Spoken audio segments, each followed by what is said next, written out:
Good evening, everyone, and welcome back to the 8-Ball Elite League, sponsored by Britannia Cues here at Longton Snooker and Pool. Another big game, as if not all these aren't big games in this league. We've got Players, Pool and Snooker, and they are playing the Dishes Pool and Snooker men. For the Players team this evening, we have Kieran Mallam, Alex Bailey, Danny Rathbone and Liam White. And on the Dishes side, we have Anthony Blurton, Alfie Brooks, Ollie Brooks and Stuart Gregory. Up first, we got Kieran Mallam against Ant Blurton. 20-minute match clock. And that's a big break there from Kieran Mallam. But dry. So gives Ant Blurton the first chance at the table. So as I was saying, it's a 20-minute match clock. There's 30 seconds a shot in the first 15 minutes as per usual. That goes down to 15 seconds a shot in the last 5 minutes. And yeah, every point, every frame is crucial. No, 100%. As you say, I've got great matchups, some great players involved, and both are fighting at different ends of the table tonight. Players win. You like to think they'll be basically guaranteed top two. Their points difference is so big. They've won some big games thanks to Danger Mouse himself, Liam White. And you think a win tonight would guarantee him with 2 games ago a top 2 spot and in the semis and in the money as well. Yeah, we're going to see that thunderbolt of a break from Liam White again tonight. It does a lot of damage at this game, Liam, with that break. It makes a massive difference. And then for Dishes men, they are 6th in the table. They are in the playoffs at the moment. They have got this game in hand, of course, on the 2 below them, but they are tied at the moment with LSBB. That matchup will be in the next game week, and if they can win this, it gives them a bit of a buffer. And you like to think LSBB are not winning the last 2 games, so you think if they can win tonight, Dishes, even if they do lose to LSBB, they're going to do well with the points difference. LSBB have had some really big losses. Yeah, that 35 against when they played Players was a big one. A 35-8, I think it finished. That was a massive negative that they were really going to struggle to get back from any of the remaining games that they've got. So Ant Blurton now's just played a nice breakout shot. Oh, he's just landed in a bit of middle of nowhere there. Yeah, so as I mentioned, Players are top. They are joint with LSBA at the moment, but LSBA, my team, have played an extra match.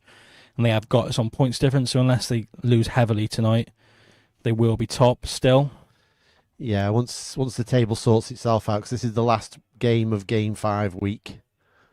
So everyone will have played 5 matches, everyone with 2 remaining matches then for the rest of this season. And as Zach was saying, it's very much looking like Players are guaranteed top 2. And if LSPA put in a couple of good performances, they'll be joining them. And then it becomes a bit of a dogfight for the next 2 places then. But Lambourne have come on really strong in the last 2 game weeks as well. So they've really sort of got up there and sort of cemented their place in the top 4. Yeah, and Lambourne have actually got the 2 bottom teams' last 2 matches. So they are a real contender for top 2. You've got to think they're only 1 point behind us LSPA as Ant plays a great kick shot. That's a great kick shot. It's got a bit unfortunate there, yeah. So yeah, they're 1 point behind the top 2, which is Players watching. We're watching now. They have got to get this game in Ando and us LSPA. You'd like to think they're going to win both those games without taking anything away from LSPB and the ladies. That Lambourne team, you fancy them to win both games. They are way too strong for those two sides, I think. So, like the ones like us and Players are going to need a couple wins to guarantee that top 2, and it's going to get tight. Like we've got 45 Club next match, and then we play Players in the last match. That's the big one at the end. It'll be the big one if we both win our remaining games. Yeah. Ant's played a great shot here, but he's got unfortunate again. Because that was a nice hamper cue in there.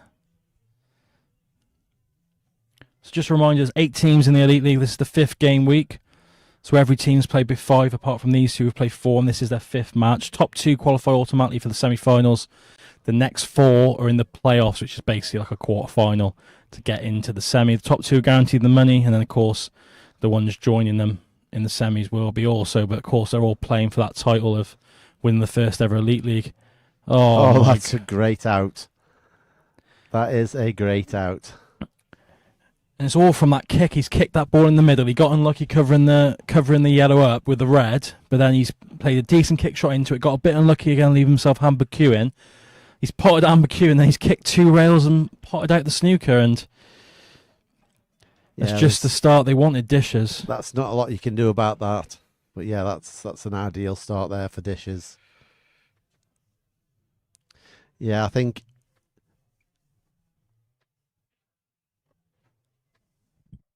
we're racking up now for frame 2. I'm not sure if Dishes men can actually do the ladies a favour if they can get enough points before.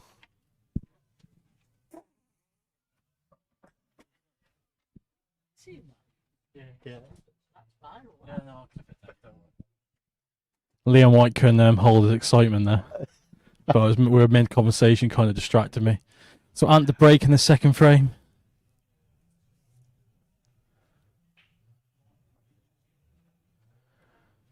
That's a very controlled cut break there. Very well controlled. And his yellows are not too bad. Yeah, I mean, he can go direct for that awkward I think, to be ball fair, at the top. the reds are not too bad either. Just that one he's kind of closest to, unless he goes for it first. It doesn't go into a lot of pockets, is it? Yeah, the one closest to the black, you mean?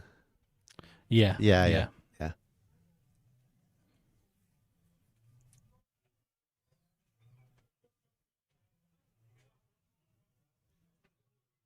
Yeah, so he is choosing the reds here. As long as he doesn't stick behind the yellow, he's on that ball. I think at the last match he struggled slightly with the pace as well. Oh.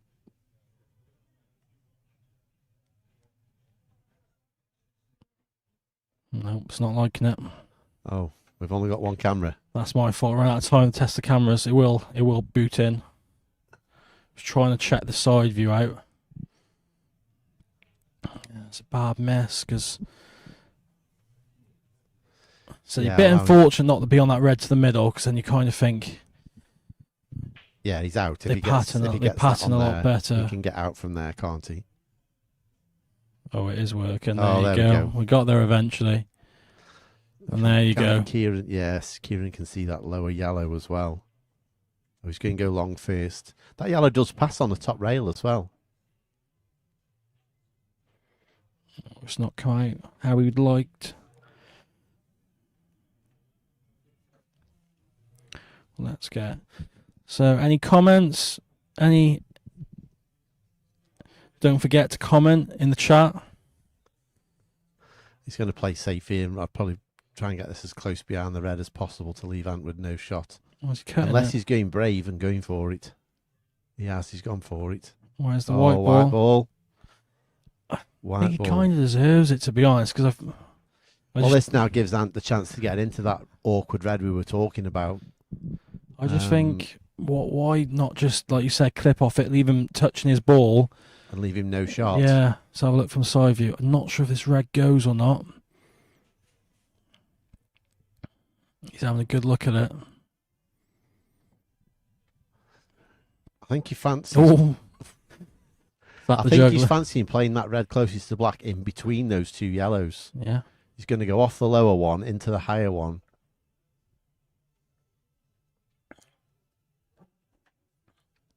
And he's almost guaranteed position on the one above the black, just above the blue spot. Oh, just didn't squeeze. I think a little less pace might have sorted that. Allow the balls to slide off each other as they do. So another bite at the cherry here for Kieran.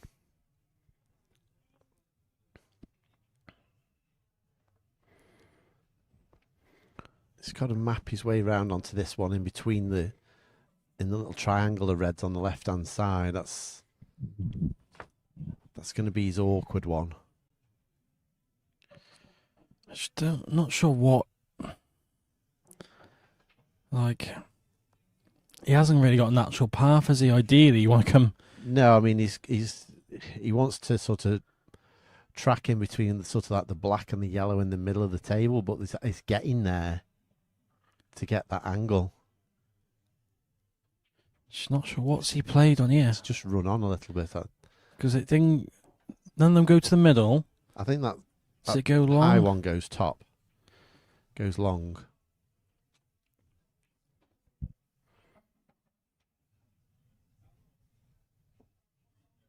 Yeah, he's convinced it goes long. Yeah, that's a good shot, that. So does the left-hand one go to the middle as well? Not sure from these angles. Well, it does. I'm twisting my head to the side. So it does go to the pocket. The one closest to the rail, closest to the reds. Can you screw onto this side rail? Was he coming off the bottom rail into it? I think he's perfect here, is he? It's not a bad shot. Not bad. He's giving him options to get onto this last yellow. Just needs to make sure he doesn't get behind this red.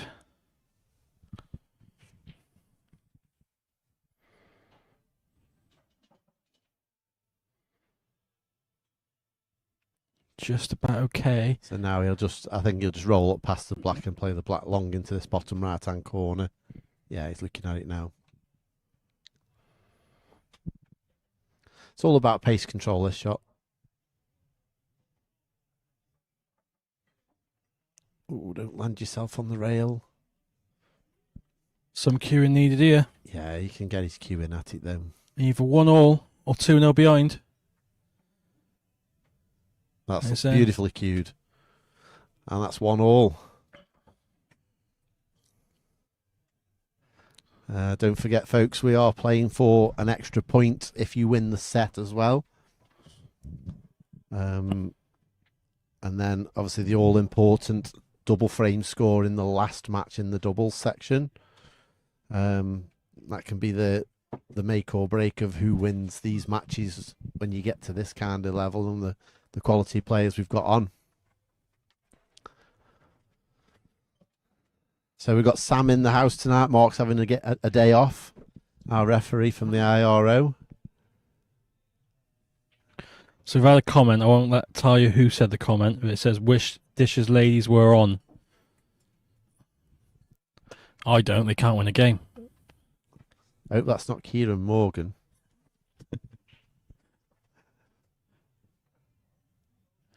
He deserves that ball for that break. Huge break. Yeah, that's huge. He really deserved that ball.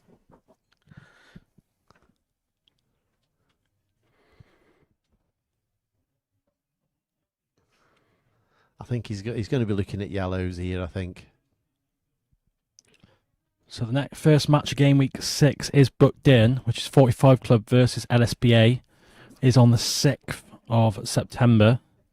So not long away. Week tomorrow. Is that right? It's a Sunday. Week Sunday. Week Sunday. Sunday. Week Sunday. It's a Sunday. It's a Sunday, so week Sunday. Yeah, he's chosen yellows. If he can just hold on to this cue ball in that little quadrant of the table in that up in that top corner, he's looking like he's out here.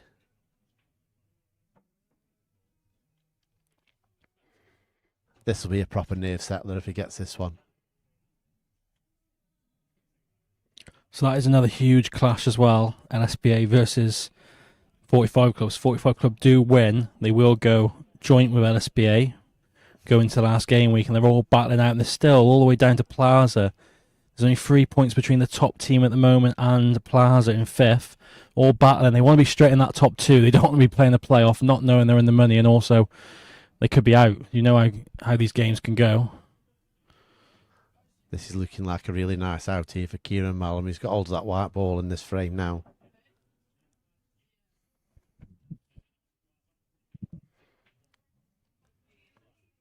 Oh, don't leave yourself hampered on the yellow. I think this is the only way he really misses his spot. How he's been going the first few frames. He doesn't need to do anything mad with it, though. It is virtually straight. This ain't nice, though, is it? Just stop that white ball dead. No, it just wasn't nice, was it? Just no, it didn't fall nice. A bit of a sloppy shot, to be honest, the one to the middle, because you can leave yourself either side. Yeah. You like anything but hampered, and you're giving them a free go at these, really. There's no real pressure on where the yellow's gone. Yeah, I think Ant's going to go for move these two on the top rail off this pot now. He has tried to move it, just missed them. But he's come out second prize there. Not sure if Kieran can actually see anything of that yellow through that little avenue. May have to... Yeah, he can see it. Is he just going to try and knock it over the bag?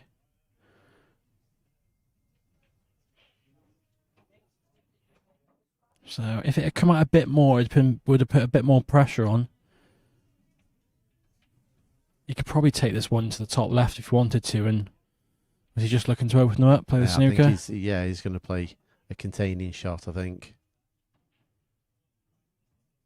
Thought he was trying to go in off then.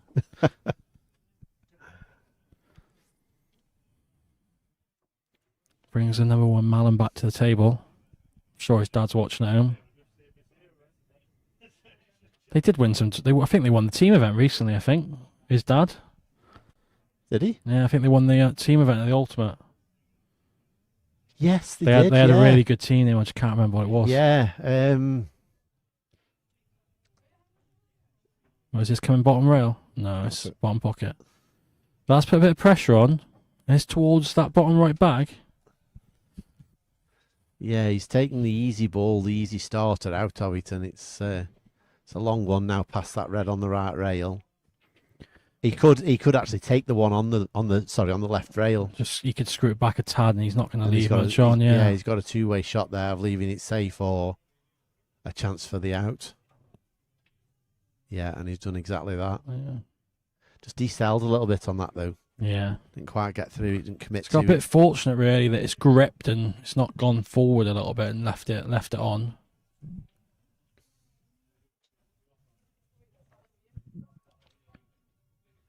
Oh, that's unlucky. A good hit on the yellow.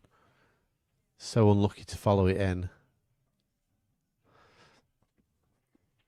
And now only one ref tonight, so it's self-service for the players. Yeah, we get into the 15 seconds soon, and so you like to think this is going to at least... This will be the last 30-second shot. You think this is going to guarantee the draw, really, for him. By the time he runs his clock down, it's going to be down to 3 minutes something. You'd then be open not to lose the next one, or win the next one, of course, to take the set. Golden breaks are in play, Zach, and golden ducks. Yeah. So you never know with Ant. Ant does play the cut break. So he could actually consolidate the lead if he takes this frame. He's lucky favourite now to take this frame.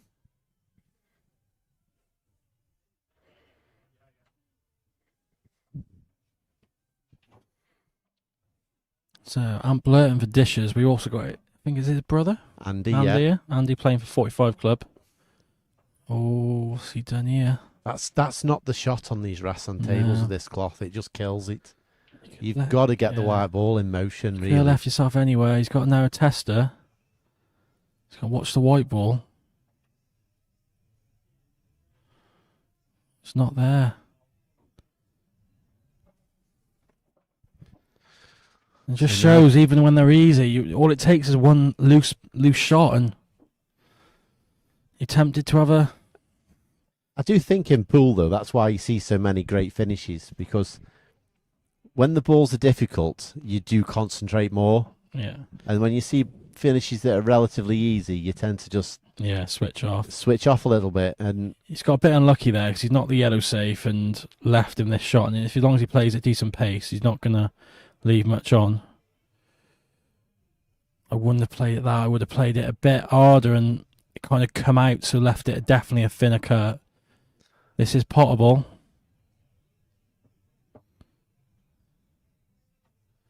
But it's wide. Slightly overcut that one. It's now 3 minutes left on the clock. Just this black ball. If anything, it's helped him missing those few extra shots, he's taken the clock away. Yeah, it's gone from when he was on the black to around 4 minutes to 2 minutes 49 here. And like I say, Ant with the break, so he could golden break and put the game out of reach for Kieran. Either way, he's still in charge because it's if you're using your full 15 seconds a shot, you're taking 2 minutes off the clock, and then Kieran would have to golden, and then Ant let him in the last frame. Next set, we have got Alex Bailey and Alfie Brooks. Alfie coming off a great win for Staffordshire Juniors or under 23s this weekend at the National Shootouts, winning that event. And he actually was part of the two shootouts they won. One to get top. They were playing a shootout for top place in the group. Yeah, and then the next one in the final. In the final, yeah. And he's got another ball hand. And if I was gets that black ball moving. Ideally, he wants his red to come and tie the black up, really, like that. So if I was him, I'd be potting this red, trying to get myself another red and call my extension. Extension. Has he not used his extension? Very strange. I wouldn't. Definitely didn't call his extension, did he? No. I think a few of the players forget about the extension, to be fair. Obviously, Liam's going to be used to playing it all the time on the ultimate circuit. I think you just play the top red now down and leave the white stuck on the yellow? Stuck on the yellow, yeah.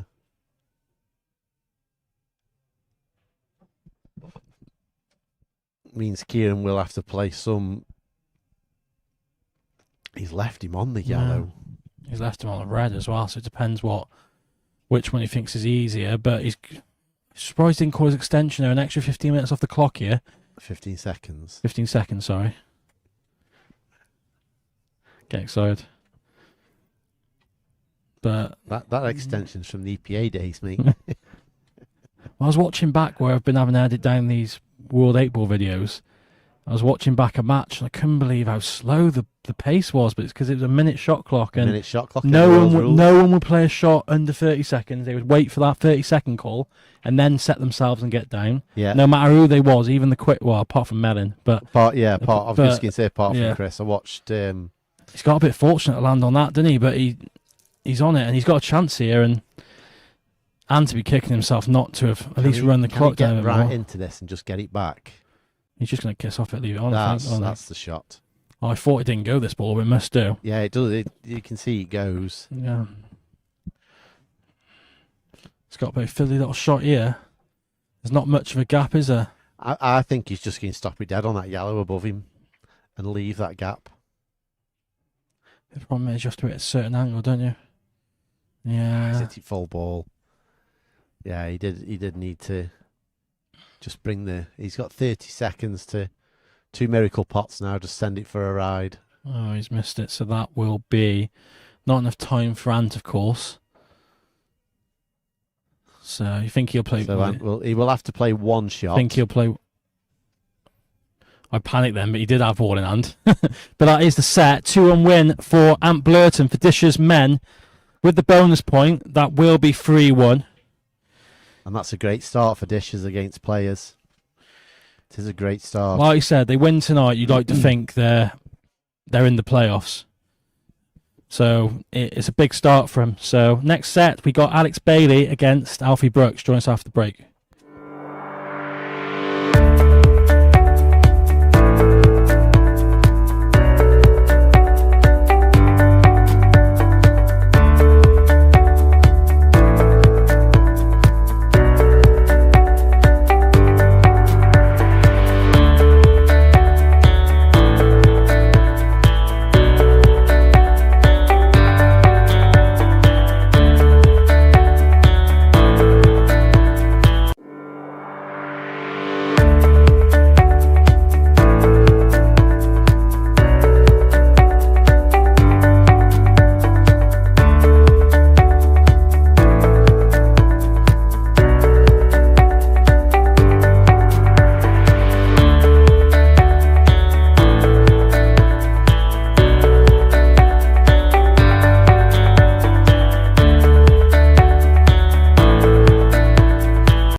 Welcome back to set 2, ladies and gentlemen.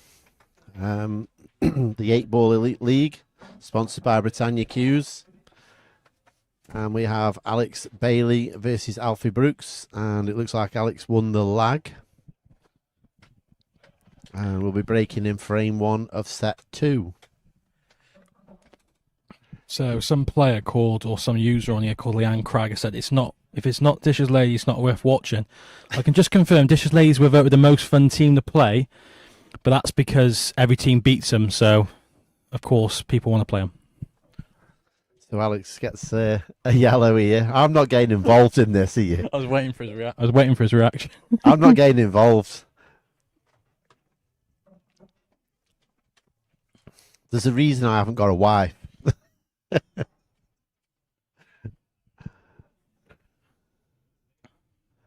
So what's Alex looking at here? He's a bit betwixt and between, really. He's got a yellow safe in the middle of those 3 reds, and he's got a red safe-ish in between those 2 yellows in the middle of the table. And he's just playing away. He doesn't want anything to do with that table. Alfie Brooks, over to you. And like you say, Alfie will be full of confidence coming off the back of that county win. So it's the second time they've won it. If that group of young lads, and maybe a girl or 2 if they end up getting involved, continues the way they're going, you could see the re-emergence of a Staffordshire powerhouse team, as we used to have back in the 90s and early 2000s, with the likes of Hayden Franklin, Alfie Brooks, Ryan Yacono. It's and Josh Fletcher if he comes back to pool a bit more full time. Well, I was just about to say it's mental that they actually won it with probably missing their best player, and I don't like to give the kid credit because he's not got a good attitude at times, but he is their best player in my opinion. He's shown that getting the final of the next gen. Yeah, that's what I was just going to say. At the last series event, as Alex puts that one in just wide. So still open table, so that gives Alfie a shot at these yellows. Should he decide? Like you said, they got. I think Alfie's only just turned 18, or isn't 18 yet. Might be younger. He's not quite 18. Not quite 18 yet. He doesn't turn. I think he's 17 in. Because my lad's 17 in February. I think he's 17 in September. Okay, October so he's even younger. And then you've got like Hayden and Ryan Acano, the Yak, they've only just turned 18. Yeah.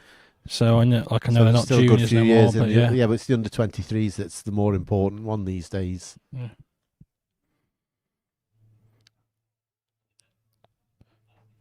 Like young Archie Stevenson, who was the youngest on their team, he was their anchor man on the weekend playing the last. How old is he? How old's he? I should know really because he comes to our junior club, but I can't remember. But he is very young, and I remember when he first came, I was like, oh my god, because do you know when they walk around the table and they're kind of like a snooker player? They're very, very like what's the word? We got into that one a bit there, Alfie. They're very like say prim and proper around the table, structured, like walk into the shot correctly. That mannerisms, I call it like an England player, because when I grew up, we would all be very attacking our Welsh team, other teams, and England would be more fundamental, prim and proper, like I said. And he had that, and I went, oh my god, he's got some potential, this lad. And his dad's very supportive of him. They put a pool table in the garage, and he doesn't get here as much as he can because he lives a bit way. What a recovery! Double. That is a great double. But he's got a great future as well. And then you've got Archie Garner, and I have to say, I mean, from what I've seen in the club, with all they're all well supported by the parents. No, very much well supported. In our summer league last night, so just as I watched Alfie's, he looked stunned into it. It's worked out. That's a nice little shot. We run our summer league, and we had 8 teams in it. We had 8 teams in this year, and 2 of them were junior teams. Our like the older ones, and then one were called LSP juniors. Then we had the junior club, which is the right beginners, youngsters who come through, who are at the junior club now, and then of course. And last night, both were in finals. Our LSPM juniors were in the main final. They actually won it for the 3rd time. Third time in a Yeah, row. Yeah, I saw that Hayden post. took out a clinical finish in the decider, and they were actually 5-0 down that final, so some character. But back to the supporter thing, you said all the parents were mostly there. Yeah. All the parents there. Was decent atmosphere there at the club last night, and just wants to make sure he doesn't flick off this red and go towards the middle. He's all right, apart from the missed pot. Just overcut that black a little bit. I think he just took his eye off the pot, just worried about the white going ball in there. off that red. But yeah, as I was saying, there was good support. The parents were there, and like I said, even the ones for the junior club, we call it the wooden spoon event, but it's a plate event, and the parents were there cheering them on. They were all keen. A few of them enter our one frame knockouts on a Monday night and stuff. And yeah, Alfie's got his own table at home as well, so gets plenty of practice in.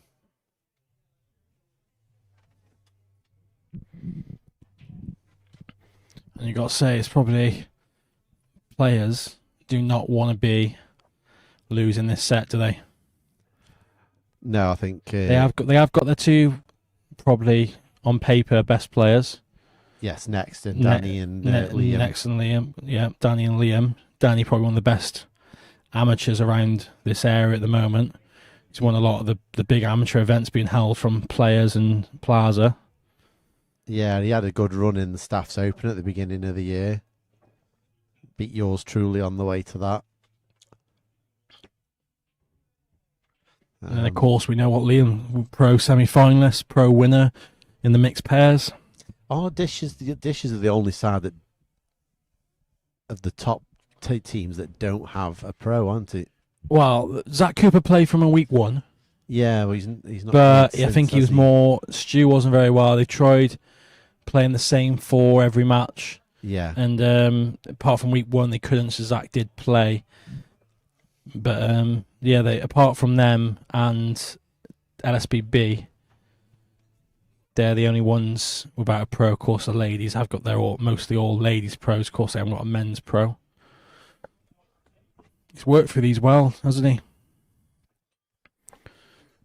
Bit of a shot to nothing, the long plant he played, but there's always an element of safety in mind, though, wasn't there, really? I mean, let's not do Stu Gregory a disservice here, because he is a quality Challenger Tour player as well. Had some good wins at the last. He's represented England as well multiple times. Yeah.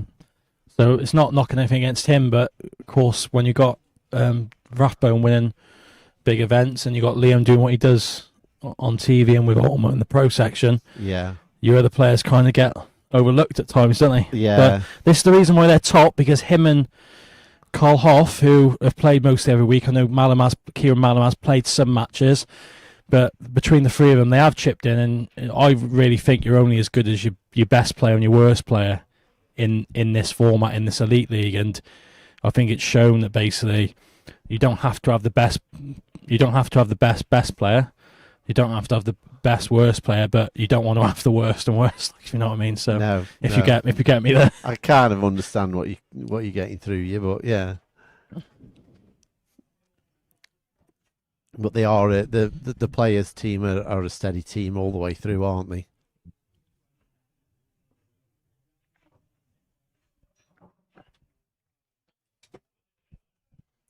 So that's it'll come up in a minute. That'll adjust the scores. It'll be a 1-0 lead for Alex Bailey. Hopefully the ref remembers to do the tablets. I've just sprung it upon him in the arena. I was talking to Alfie at Loughborough.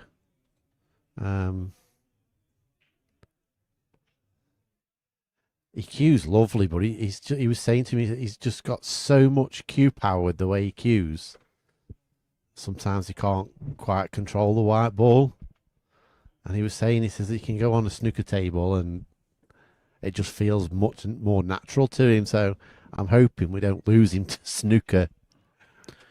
But then again, if he can get on a snooker table and get to the point where he can make money at it, all good, all well and good to the lad. Yeah, I would just say it's so competitive, the snooker. Yeah. Like literally, you have Chinese lads who are in maxis at like 15, 16 who know they're not going to make the Pro Tour. Yeah. The standard's that good, if you know what I mean. And I think with pool it does give everyone a chance if they can find something in the game. Like technically I'm not the best, but I think I've got something there where it like kickstarts me and makes me be able to play the game, if you know what I mean. Yeah. And same with a lot of players. You look at some of the players over the years that have played, they haven't got that Sean Murphy or Chris Mellon Rolls Royce Q action, but it works for them and they're consistent. Yeah. Murphy's always puzzles me how he moves the Q around so much up and down. According to Chris, his Q action is too good for English pool. Chris Mellins. Yeah, that's what he said.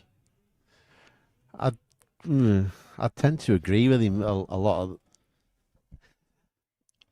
But maybe at what stage do you then? Maybe a few years ago when he was playing on the snooker tour, I would 100% agree. Yeah, his Q action was too good. But then, at what point do you then adjust? And do you know what I mean? Yeah, and talking of adjusting, he's adjusting all the time with going to and from China, switching to playing an American tournament or yeah. And then Lee Whitfield, talking about that, Lee Whitfield was without being critical of Tom Cousins, but he basically said Tom Cousins is ruining himself in an English pool game because he's playing a bit of American now. He hasn't played Chinese in a bit, but more because he's swapping between the English ball and the American ball quite a bit now because he's going wherever he's going. He's going to go where the pound he's going notes are. He's going where the money is. He's cashing in. Yeah, of course he is. Don't blame him. But maybe Lee's right. Maybe he's not. I just think Tom's just got a bit lazy recently.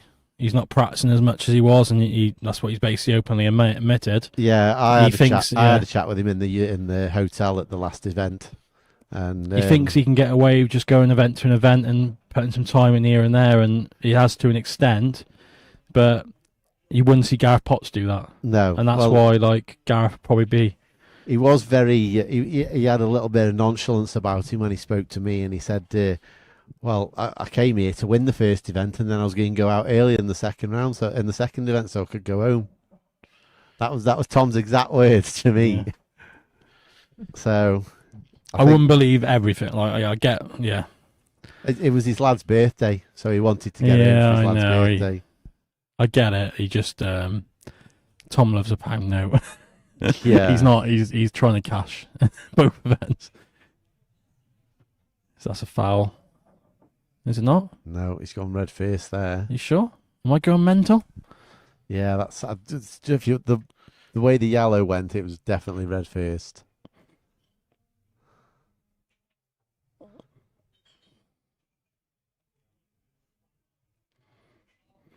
Don't know. I think it's close. Just watching it back on my phone.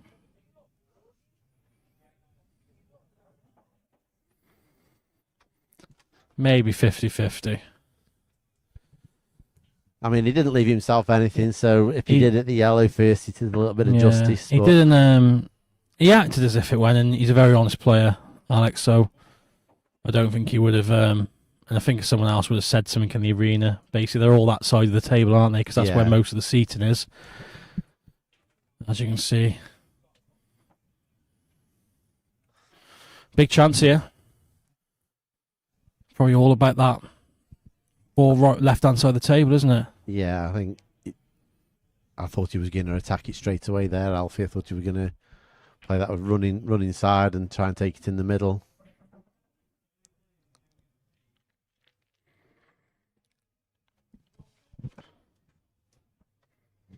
Another one we didn't mention, you didn't play on the weekend, but because it's under 23s, not juniors. You got little Teddy. Teddy's in tonight, yeah, with his dad. He's in tonight cheering his dad on. Yeah. Teddy's got a massive future in front of him though as well, and with Teddy, I'm not sure he will stay on the English pool scene since Liam's had the Chinese table fitted at his house. I think at the age of Teddy's at now, age 11, if he learns that Chinese game, he could be bigger than Gareth over in China. Obviously, he's good friends with Gareth, and I think there'll be a few coaching sessions going on there with them. I hope it does for him. It's just so competitive now. I think, like, when Gareth first went over, because I played the second Masters, he played the first one, it was like invite only. It was only like they had the best 16 players, eight invites, or eight Chinese lads, 8 international players. I remember when I went on the first year, they opened it up and we had a spot through Wales, and I went because Tom didn't want to go. And the Chinese were strong, but they wasn't all playing. And he was ahead. He was ahead of the game, like his knowledge of 8-ball, his professionalism, his cue action, everything. And of course, and now that they literally got events every weekend for 100k the winner. Yeah, in China. Grand, it's mental. He's just trying to pinch the pocket there a little bit. I think it's going to be very, very hard for someone who's not playing competitive every weekend now to go over and take a title away from those Chinese players. But there is a career. There's people like you got John Shepherd, Stephen Ellis. You even got Lee Stevens, I think, or Lee Stevenson, who just won one of the events. Yeah, Craig Brown's won an international event. Chris Wakeling goes across as well, doesn't he? They've got a bit where I'm not sure if the funding will slow down after the Olympic bid and stuff, but they're all making a living from it. So fair play to them.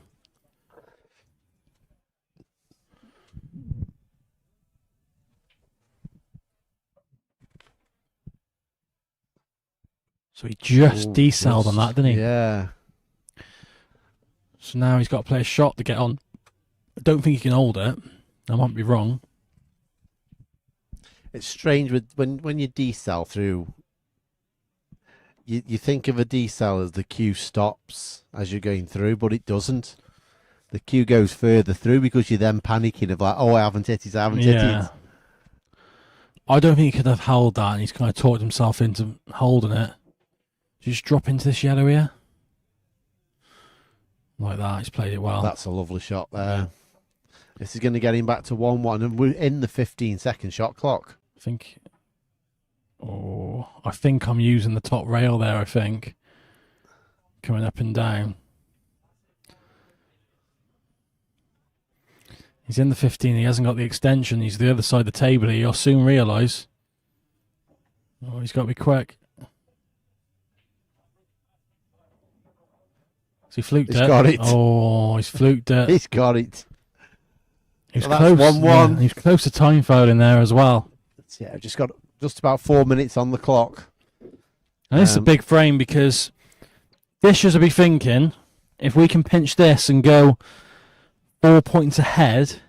Well, if the table goes messy again now, and they can play all these.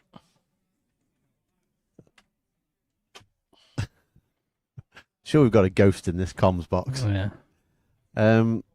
Yeah, distraction there. So yeah, if the table goes messy here, and Alfie can just play the balls around a bit and stop Alex going for a finish. Yeah. You know, there's no extra point going on there for anyone.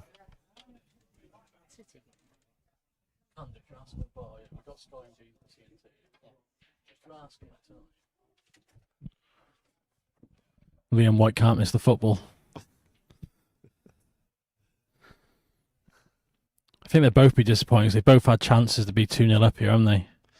Yeah. So yeah, it could be 2-0 either way, really. I think this frame is a lot more important for Dish's men than players. Well, it brings the score level if Alex can steal this. And that's a massive break. That is huge. And that is massive. I think he would say, is he the wrong side of this yellow? So he can't... I was just going to say, to be honest, I'd be going Reds first one in the middle.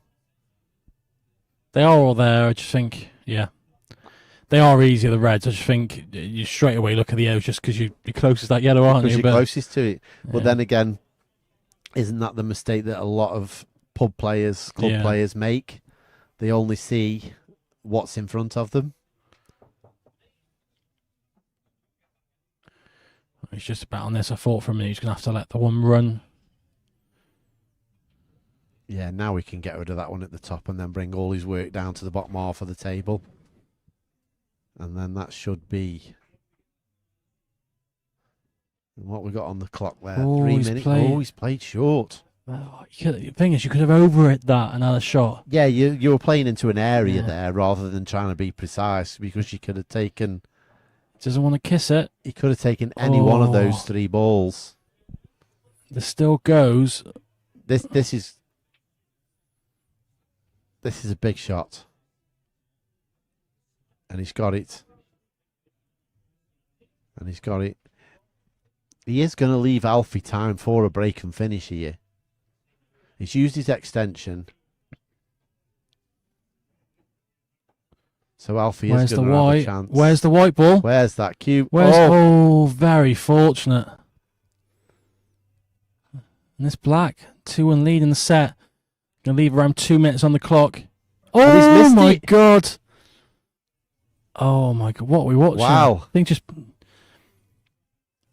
Oh, we only get this. He doesn't miss that in a singles event. no. He only misses that in the team event. It's a different pressure though, isn't it? It says it's a different pressure. In singles, I think I'm the same with singles. I don't know about you.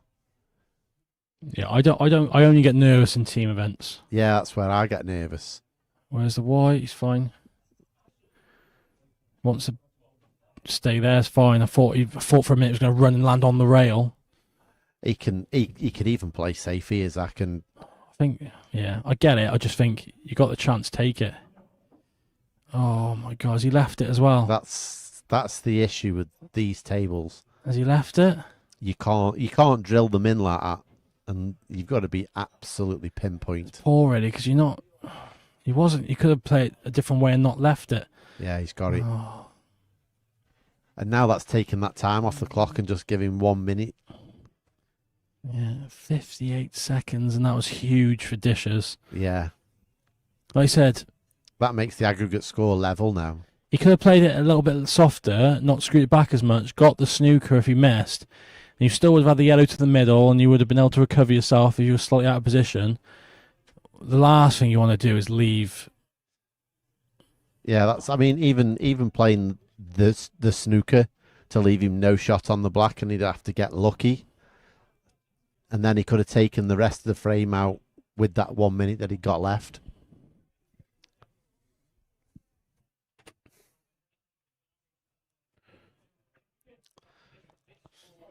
So we move into frame 4 now. It's Sean Chipperfield territory, this one. Big break and try and clear up in 58 seconds.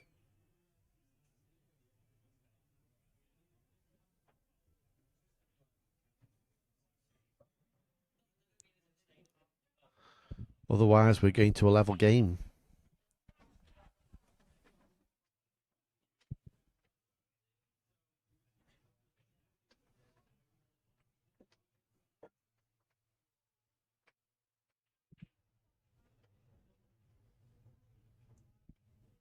Sticking with the cut break, trying to get that black ball moving. A little bit more power, I think, get it going. Where's... Oh, no, it's going high. He's got balls. And be used to moving quick. He did have those 6 reds on the weekend. Oh, but no, he's missed the first red. He's left a chance here, to be fair, as well. Yeah, every point counts. So if you can go for them, go for them.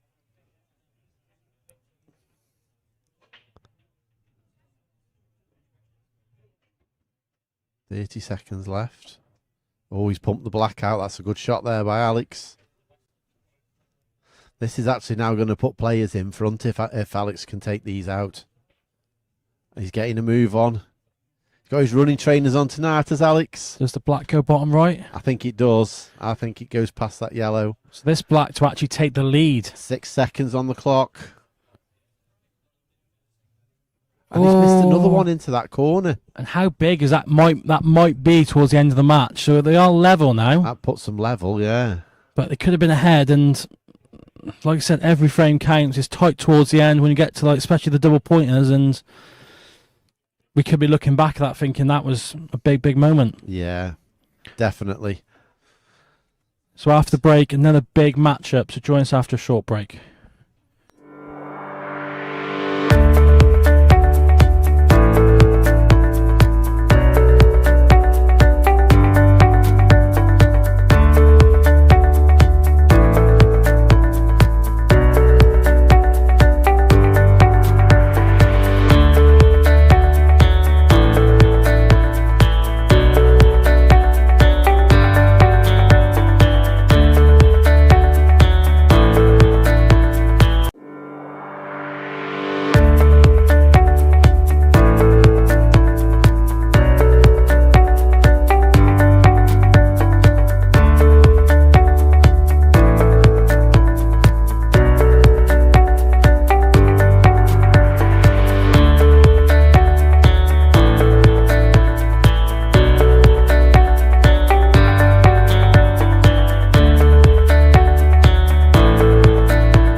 back with set 3 for the 8-ball Elite League, sponsored by Britannia Q. Oh, that's a really tight lag there.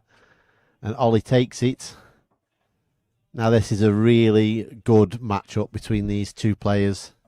Very evenly matched. A repeat of the quarter-final of the King of the Hill at Plaza Cat 1 last year, which Danny narrowly took. Now, talking about any juniors, if you're looking for a Q action out there to emulate, then one of these two wouldn't serve you far wrong. They've both got great snooker-style Q actions. Both big breakers. And yeah, I'm looking forward to this game.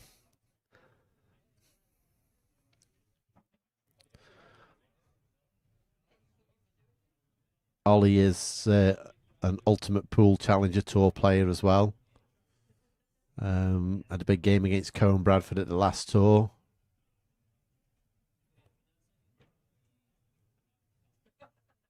And Danny, like we said, he's one of the top amateurs around the area, wins a lot of the big tournaments around. So Ollie's looking at the yellows straight away here.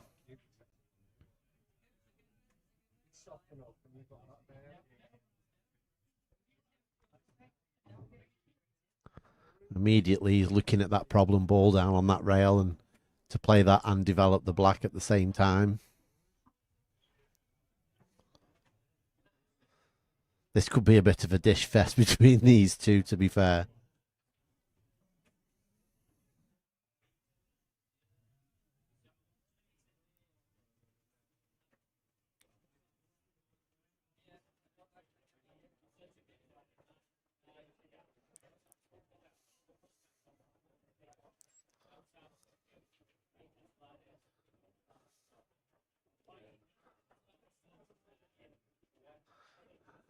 I think he's going to clear the top end of the table first, leave himself a nice angle on the one by the blue spot to get in.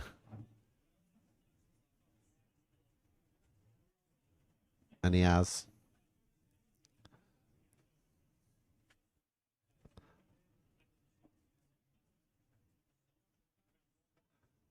I think now he's going to trust his arm just to stop it dead, play the second yellow down into the bottom right-hand corner and screw over to the problem yellow on the rail.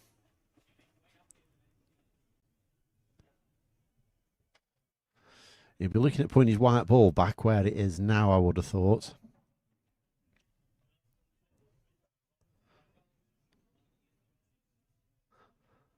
I think if he was a little shallower on this yellow on that rail, he would have taken it now and screwed out and took the black with him.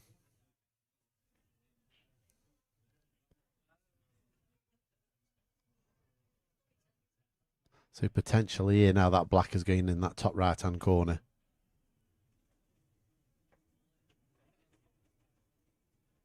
He's going to have a go at it now.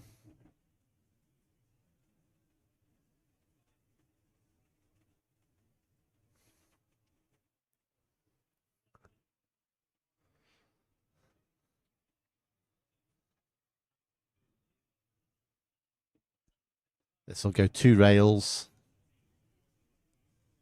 Unless he's going to leave the double. Yeah, he's gone for the double.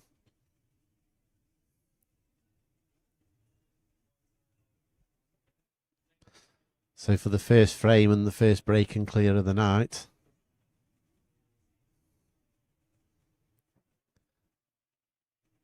And that's 1-0 for the Dishes men.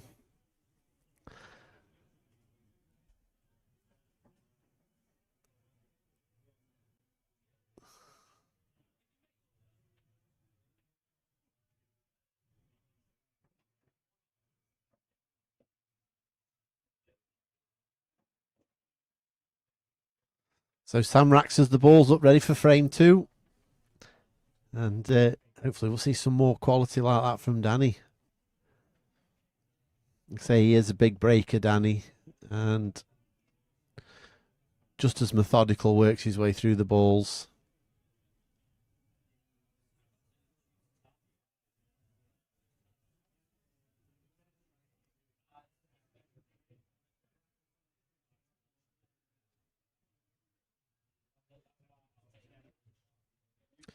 I wouldn't be surprised if we don't see this this frame, this set end up as a draw.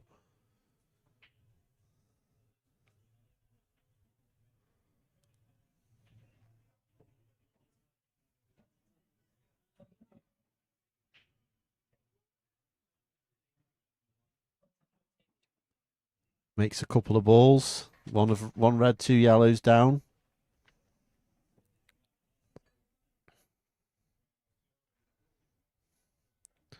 There's no easy starter here, though. I think Danny may favour yellows here.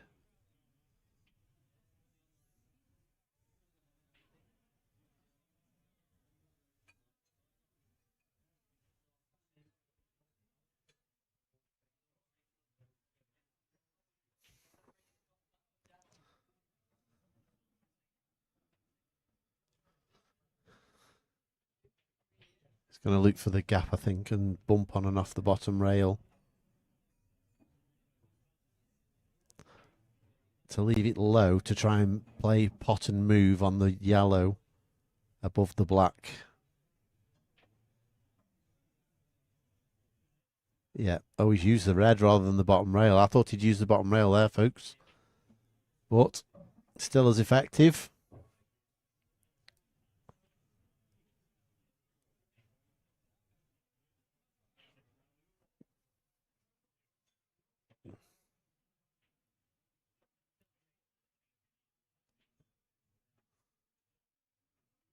He may try and pinch the pocket a little bit on the right-hand side here just to get top side.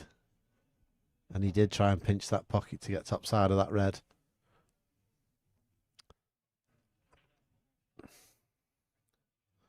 So that brings Ollie to the table with a chance of another run out.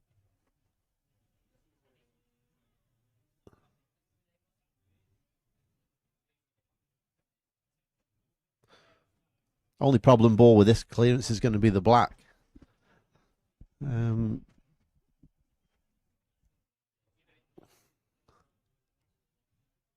Oh, he was looking to take that yellow out, I think, there. And it just fell unfortunate now. He's blocked the path of that red into the middle. So he's going to be a little bit rerouting here now. I think he's going to try and play to move this red immediately off this shot.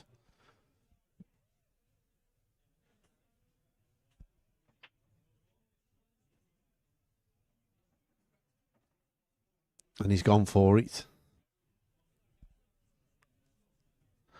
He still has a second chance here of moving this red.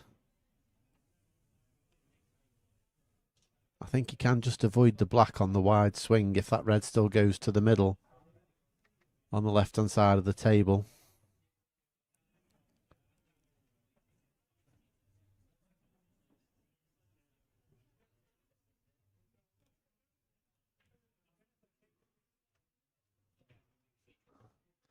Now, has he made that red accessible into that right middle? If he could take the one to the left first, or does he?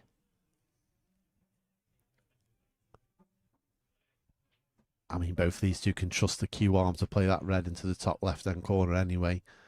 But he's choosing to go across table first.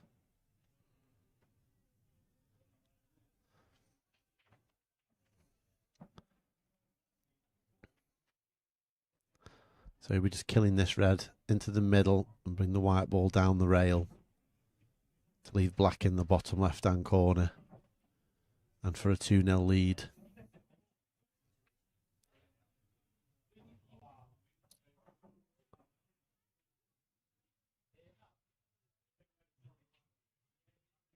Oh, he's looked to go twice across and he's caught it.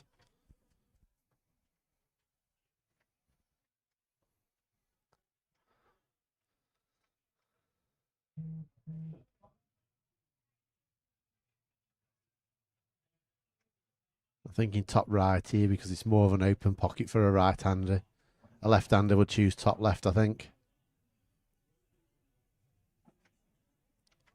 And he's rattled that black. Brings Danny back to the table to try and level the game up, try and level the set.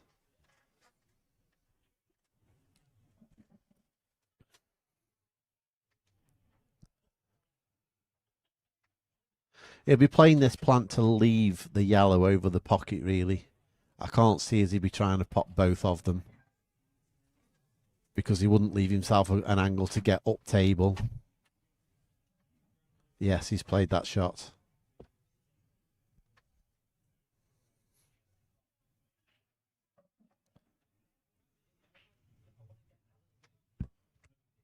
So now he can actually get right underneath this yellow on the left-hand side of the table, which gives him much better chance of getting up the table than from where he would have been in the corner.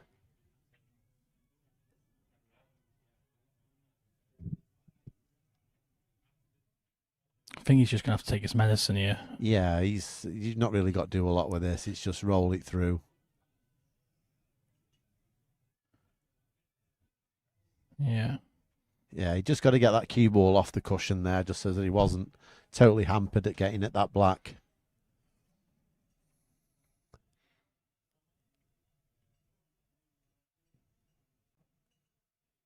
And that's 1-1 in the second set.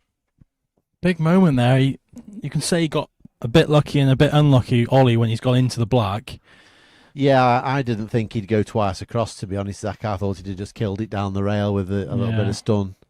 So I think if you do that and you even if you try and overscrew it and you come down, you're going to have the black to the top left, aren't you? You've got a chance, yeah. But he probably thought going the other way, like he did, he'd have a shot and he'd back himself, and he wasn't far off the long black, was he?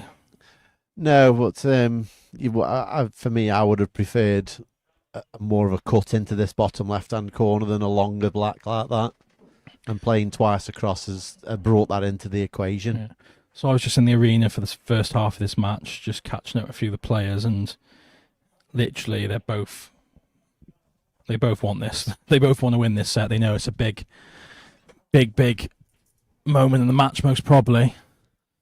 This takes it to the halfway stage, doesn't it? Yeah, I mean, whenever I see Danny play, Danny always looks focused, but Ollie can be a little bit in and out. But this is the third time I've seen him play recently, and he's also very much on that focus train. Where's the black ball again? Black kicked, but not in. Yeah, that. Ooh, what do you take here? Reds. I would the issue is your protection here. You're taking first shot on reds, aren't you? You are. You're having to take your banker. But unless he backs himself and plays that red next one up. I think long. You play the one, and I think you're brave, and I think you're playing the gap between the yellow on the left-hand side of the red. You're trying to get on that middle red, I think. You don't want to over it and go too close to black. He's played a great shot here. Straight away, yeah. That's a great shot. This red doesn't go loads of places that he's closest to. So it'll be interesting to see what he does with that. Does it go this bottom left? We can't quite. That's the thing. We can't quite tell from here, can we? The other shot he's got is that if he takes the one up the table, and he hasn't got the angle for it now, really.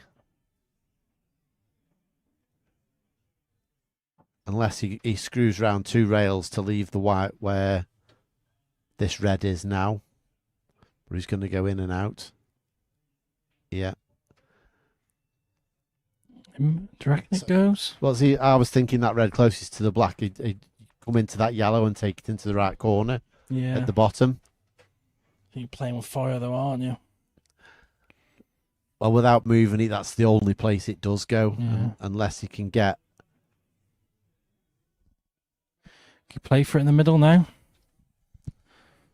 Play this one to the bottom right, maybe? Or has he got the angle to the one to the bottom left and just stun onto the side rail, leave it to the middle? He could stun run this and then take it in the top right-hand corner now. He's leaving it long. There you go. He's played it well. He's left it long. It's natural to get onto his last red. He's worked these out well, hasn't he? Yeah. I think it was all down to that first shot. pace control on that white ball to get him on that middle red, and that opened the opportunity up, didn't it? Yeah, and since then his focus has been on getting on this ball.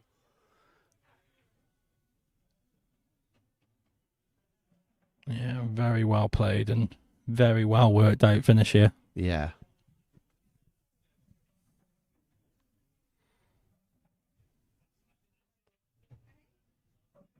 Yeah, he's played that well. He looks zoned in, doesn't he? He does, He yeah. looks zoned in. That's what I'm saying. He does look really focused tonight, Lazzoli. I'm saying they do not want to be going into that next game week, even though they think they're going to beat LSBB. They do not want to be going to that match thinking, knowing the pressure that if they lose, they're going to be potentially knocked out. Yeah. They don't want it. And LSBB have, like, if they put their best team together, if Jamie Simon's available, Alex Batchelor, then...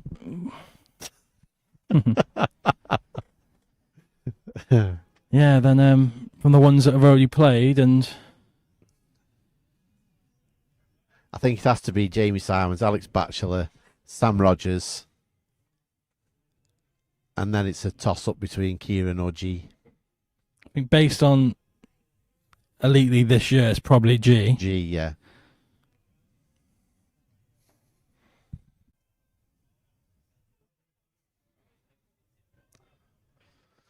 So we got just over 8 minutes on the clock. Break comes back to Dan Rathbone. I was just saying, if for the juniors that are watching, if you're going to pick a Q action of any two players in the league, it's to be one of these two.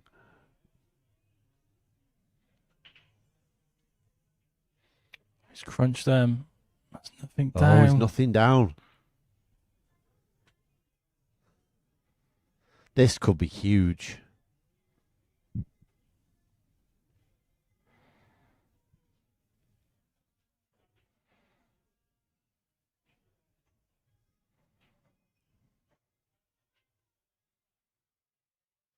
He's come straight down to this corner, straight away.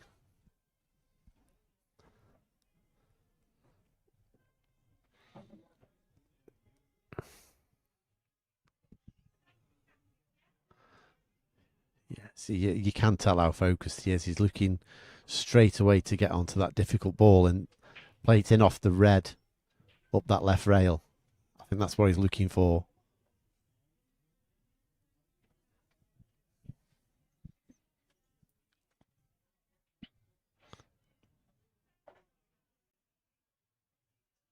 Yeah, he's going straight for it.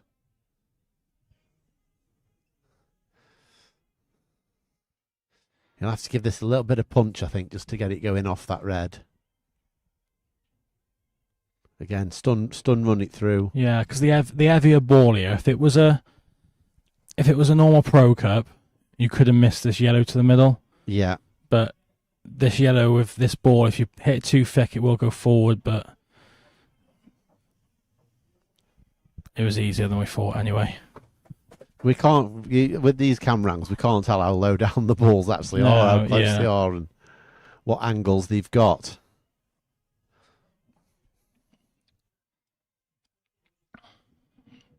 Let's play down and knock this now. Oh, that's a nightmare for Ollie. And Zach keeps destroying our commentary box. There's more boxes in this box than the actual box itself.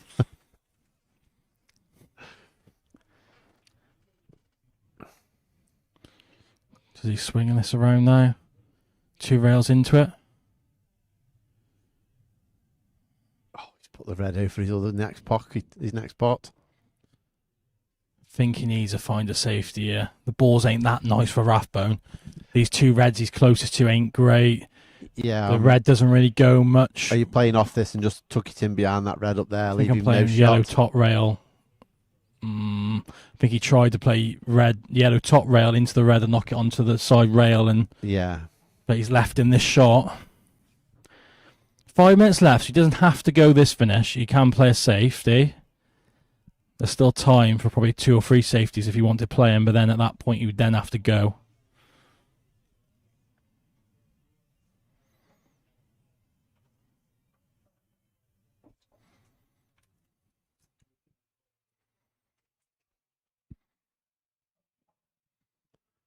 He's just got to find a hit here, really.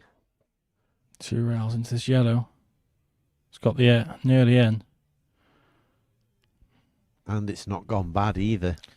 Yeah, like the yellow doesn't do a huge favour. It does kind of block a lot of the table to land on that red to the bottom right. That's nearest the bottom right. This red still doesn't really go much that it's closest to yellow.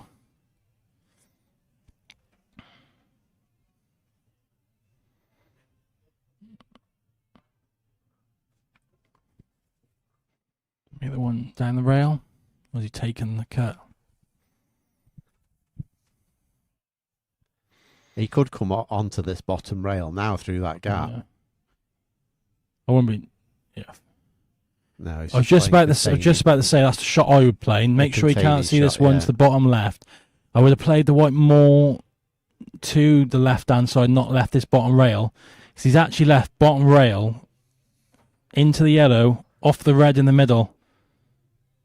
Like this. Oh.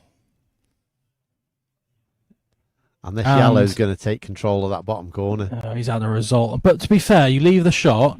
He's very close to potting it.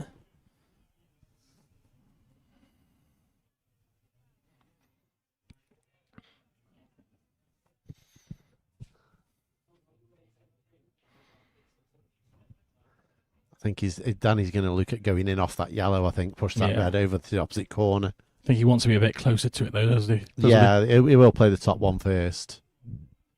And I think he'll want to land rail side of it. No, he's left himself wide. I thought he'd have landed rail side of this. That's where I would ideally want to be.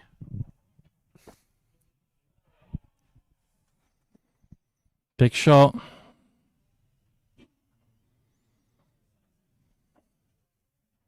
Now, what time have we got left on? 2:44. Can he dig into this? Can he dig into this? And I don't think it goes too wide, I think. He's just playing another containing shot there. Oh, I would have played. I think I'd ideally have been a bit softer there. Kept that yellow in play.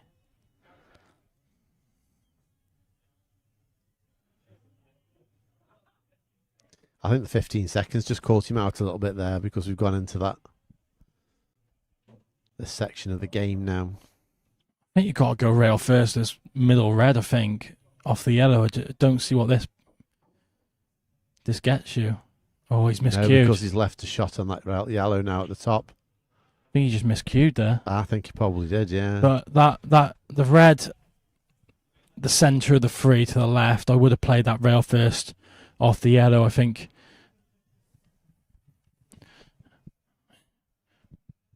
If he does pot that, where was he with the white? What shot would he have had on?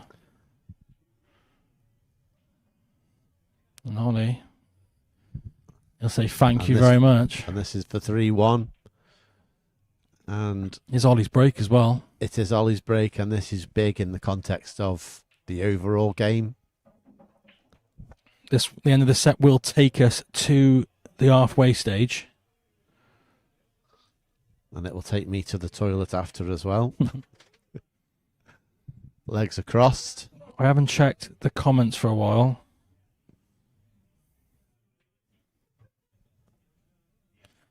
Leanne said Kieran plays for dishes. Not sure how long ago that was. I think he had to after the little bit of needle that he had. I think he had to give the game.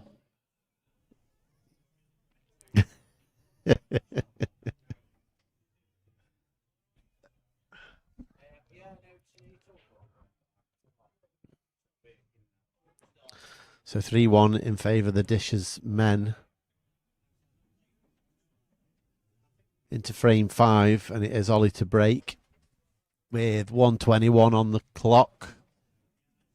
Now,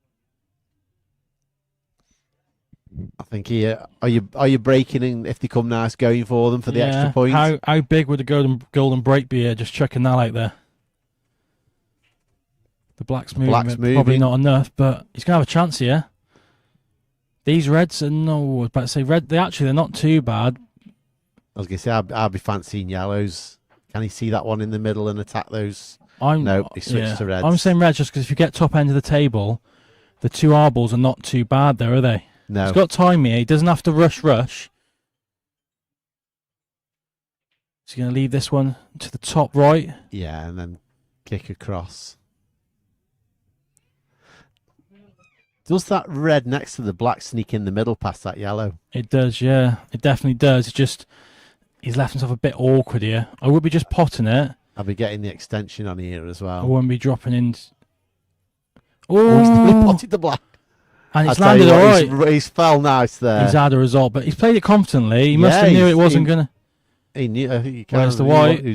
He's fine. And how big's this? What? Yeah. I'll be calling extension here, 21 seconds. Not give Danny a chance to even have a sniff at the golden. You've given him a chance of golden break here. Yeah. Where you could have called extension and timed it, and you'd have been able to play where you was. You've been able to play quite quick into the yellows, and have those yellows moving long enough. About, yeah. But let's just match. Some people are not bothered, do they? No. But it's just match experience as well. Maybe like he's played a bit now, 5 game weeks into the Elite League. Yeah. But people are still getting used to the match clock. But they are completely focused on the win, though, aren't they? Tonight, these two. I think that's where all the focus is, rather than thinking about playing clock. Yeah. If you are watching and you're not following us already on Facebook and YouTube, we're also on TikTok as well. Give us a follow. The clips come up. You get notified of all the latest news. And on the Elite League page, we will have some exciting news going into the new year. We're going to be doing more events. Won't give too much away. But yeah, it's going to be exciting. So you want to be following. Also, if you are interested, I currently manage the Welsh Eight-Ball Federation account, and for some reason I'm now on the IEPF page leading up to the World Championship. So we're going to have brilliant content on them also as Danny Rathbone breaks these, chasing that black ball, and it's not moved much at all. No. And the handshake will come. 4-1 Ollie Brooks. Yeah, there's the handshake just off screen. And that will be, and that will be 9-5 with the bonus point. So that's been a fantastic first half of the match for Dishes there. Yeah. And they lead, like I said, 9-5 at the break. And you see the main man for players getting his cue out. Yeah, Thunder Q White. And you're not going to doubt him. Every match so far he's delivered, and his team's been behind. He's come up big. They've been ahead. He's extended the lead. Yeah, I mean, to memory, that Nick Weller game was the one that really showed his class and what he actually can do on an 8-ball pool table. So after the break, as you can see, Danger Mouse, but I think he's got to taste a little pony as Stu Gregory. Stu won't be scared. Now Stu plays, he won't mind going gun for gun with Liam White. So yeah, definitely toe-to-toe game this will be. Join us after the break for the second half of the match. Dishes men lead 9-5.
Now we're back live with the last set of the singles.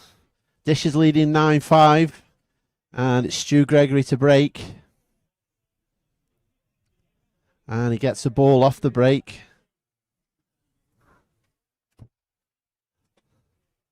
I think if he can find a yellow here first, I think yellows would be more favourable.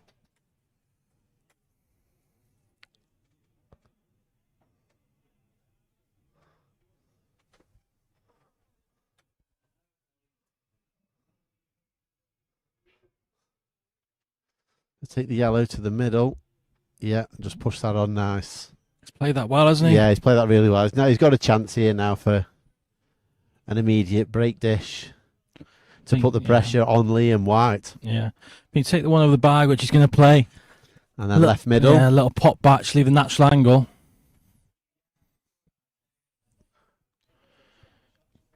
I think ideally you want to try and, if he was a bit straight, you want to try and get on these two to the bottom left. Yeah, I think I'd be trying that and leaving this one closest to the bottom right as the last ball for the black. You've got to go the other way now. You've got to take these two first on the right-hand side of the table rather than coast-to-coasting.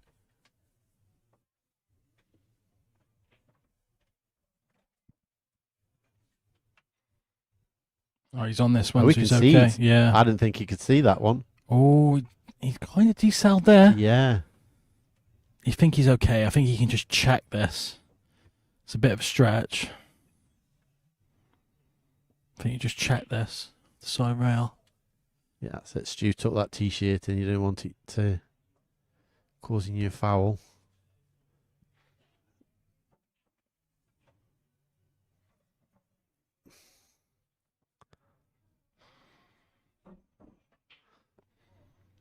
I think we're dragging this one into the middle and leaving a dead straight yellow to the bottom corner. Yeah. Like I said, Stu won't be scared. He's a very capable player, isn't he, Stu? Yeah.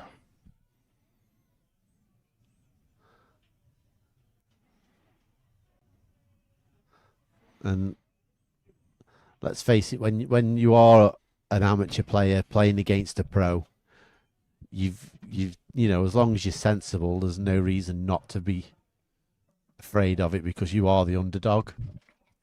No, definitely. Like, that's a lovely black though there from Stu into that top left corner. The pros haven't had all their way in the Elite League this year.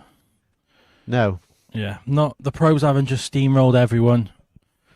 There's been upsets here and there, and it showed the standard around this area. The only notable one is obviously Wacker against Rob. The 8-0. That's the only one where it's been one-way traffic. Yeah. Well, yeah, I think it was 9-0 with the bonus point. The only big notable one is that one. Yeah. Like you say, the pros. The rest have all been competitive. I know Lee Walker beat me in the last game week. I'm trying to think. There has been other ones, but we've had a little bit of a break from the Elite League. Well, we had a lot of Ultimate Pool action back to back. Yeah, back to back events in. I think we had July and August. It felt like we had British Open and something else, Pro Tour, then European Open, then straight to. And you got last man stand. We had last man. We did have we had last man standing. We had, and then Champions League on the Mondays. There was a lot. There was especially for me with those 2 Mondays. It was a lot of pool within. Yeah, in a short space. Yeah, Liam White breaking. He crunches them. Balls in. He has got balls, and yeah, I'm thinking yellows again here. Yeah, they're the favourable ball, and you won't mess around. Straight away, you won't mess around. His motto on the Elite League this year has been attack. Yeah. Danger attack. Should you try and play down for the gap now for this? Well, his team are in trouble now. He's going to have to pull out one of his performances. I think he's ran just a little bit too far for that one into this bottom left corner, bottom right corner. Go round 2 for the one in the middle. It's just the wrong side of it again. Can he top this through? I think on a Supreme you'd struggle with the ball bouncing out. I think a Ras on the air he can. You could get a little bit of top and a little bit of right hand side on this just to take it past that yellow. Oh, he's punched it into the knuckle. It's not left a huge deal on, though, for Stu. Containing shot in his right-hand corner here, though, is, give Liam no shot. And that's played again very well. Brought his balls into play. And not left Liam a clear way out here. I think Stuart might be making Liam think a bit more now. And he's fouled. So now Stu with a chance. And judging by what he's played so far, a very good chance to take these out from here. And give Dishes quite the advantage. Yeah, I liked these matchups tonight. I thought they were all quite even though, like you said, Liam is the pro. But Stu's been good for Dishes in this Elite League, and yeah, I think, with no disrespect to the others, I think the four big players have played each other. Yeah, in this match, they felt really nice for a viewing point of view as well. Yeah, especially from that last. They made game them a good interest in the first two matches as well, because there wasn't like a blowout, was it? There was tight matches. They went down to them. Yeah.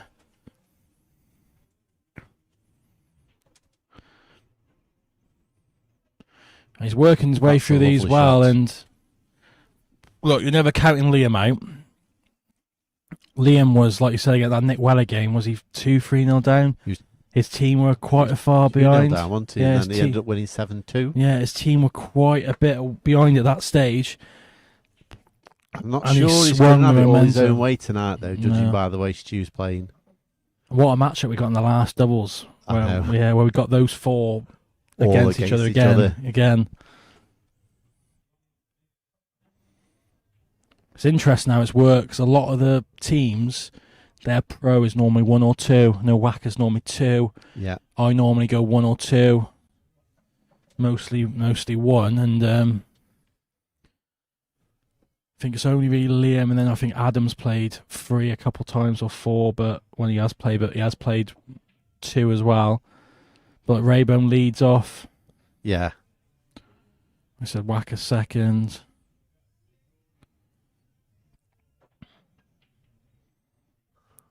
Ooh. That was. So he's got to play a shot here. Yeah, those shots along the rails are not as easy as they look, to be fair. Even though everybody says these pockets are buckets, when you're going direct along the rails, you've got to play them pocket weight a lot of the time. Has he got away with it? He's going to have a shot. He thought he was going to come 2 rails out there and leave the black to top left. He's still on it, but this is tough. Good queuing required here. And this is 11-5 or 10-6.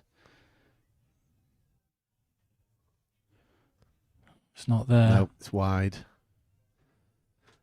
But he's not left Liam an easy starter. No, he's got to cue this. No. Liam's just not settled yet, is he?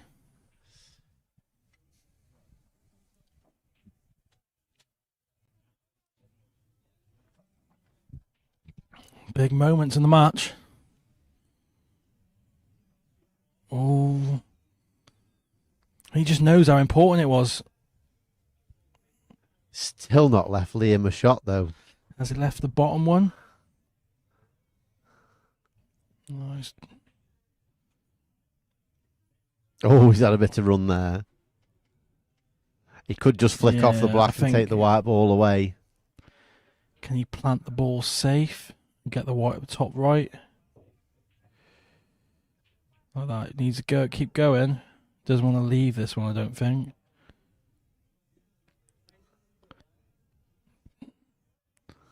This is awkward, this is.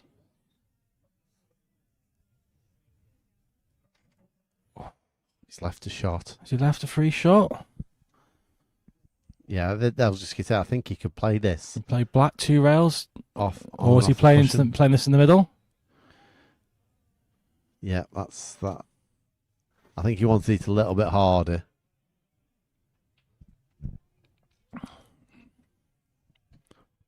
Oh, it's come out. Has he left it? See by Liam's reaction. So this for 2-0. And he's in. got it. And he's got it. You got to say that was careless by Liam. I don't like to doubt him because he's come big. He's been the leading player in the Elite League this year. Yeah. Points wise, he's leading. Wacker close second, and he has been the most impactful player when needed. And yeah, overall he's been the best player in the Elite League this season. But a couple of loose shots there. Yeah, you can't play loose shots in this now. Stu's breaking, and I wouldn't put it past another break dish going in. 11 minutes on the clock. That all-important break shot, though, isn't it? You know, with these players, you've been there at that pro level, that this break these days is absolutely massive. Yeah. Getting that first chance.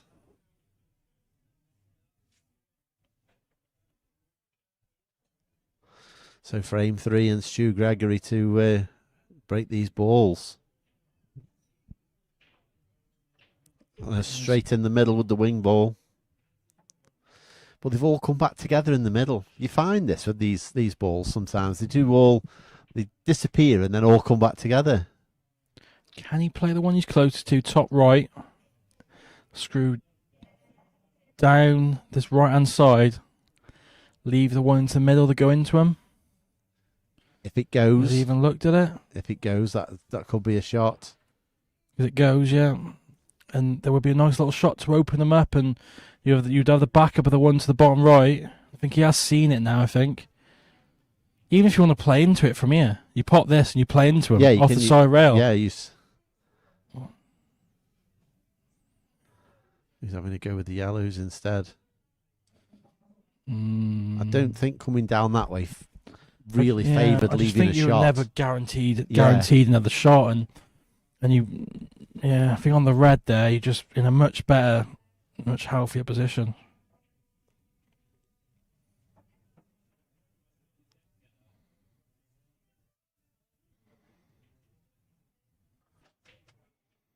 He has blocked this. He has blocked that red.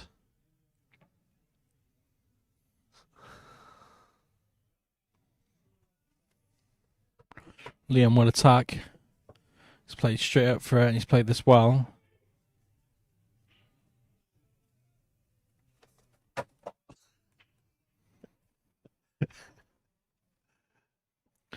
Steve's laughing at me because I'm using these mics. I'm using some spare mics as a armrest, and every so often I knock them off the shelf. Do you know what? When we go big time, we'll have an upgrade on this in this studio. We'll have another TV on the wall with the comments on. You can have some wallpaper as well, not just bare. I think I might just have some posters. Posters, yeah. Is he on this red into the bottom left now, or has he left himself a little bit?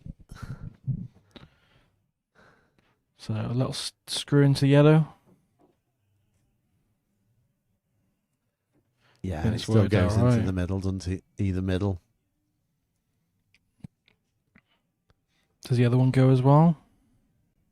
Must do. Yeah, now he's rocking. He's starting flow now, isn't he? And Stu will be open, praying Liam breaks dry next game. So he pots up off the break. I think we know what's going to go on and going to happen. It doesn't happen very often, though, does it? Really, that Liam breaks dry. No.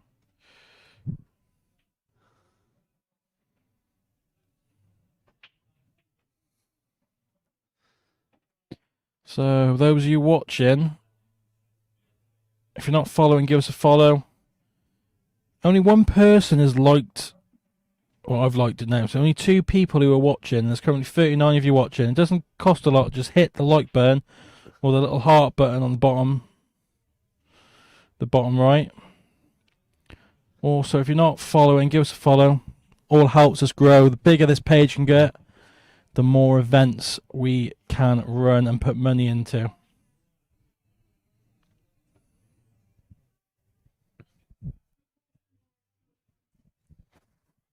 If you're watching on TV, I get it. You can't give it a thumbs up. It's fine. I know some people at home watch it on TV.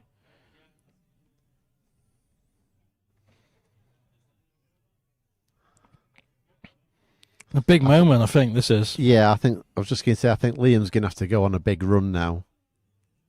He's got to break and clear quickly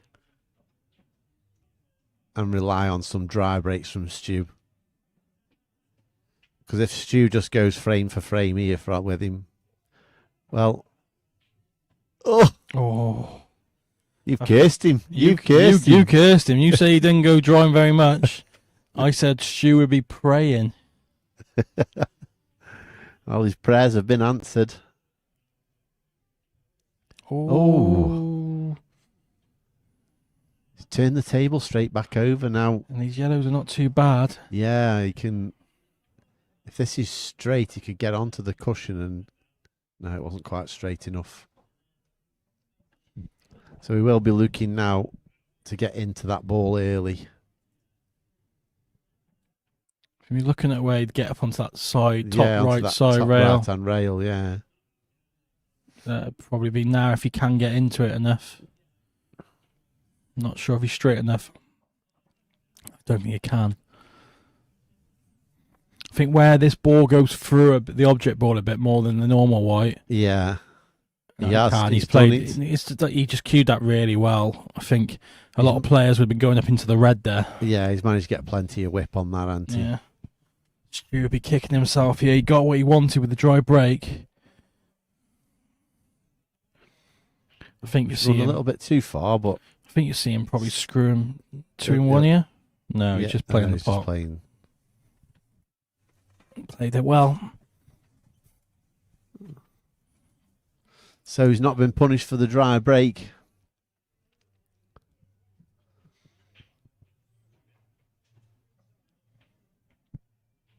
Does his black go? Does that black go? That black goes. Yeah, it goes. And this for 2-all. And that's just over a minute with that finish. He just wins frames so quickly. Like, if you worked out points, if we went that deep into it and did 0.1 per minute. Yeah. I think he'd run away with it, wouldn't he? Yeah. Like, it's only really Wacker with that 9-0 win with the bonus point. Yeah. That really brought him closer, Liam. But Liam was well clear of everyone else in points won.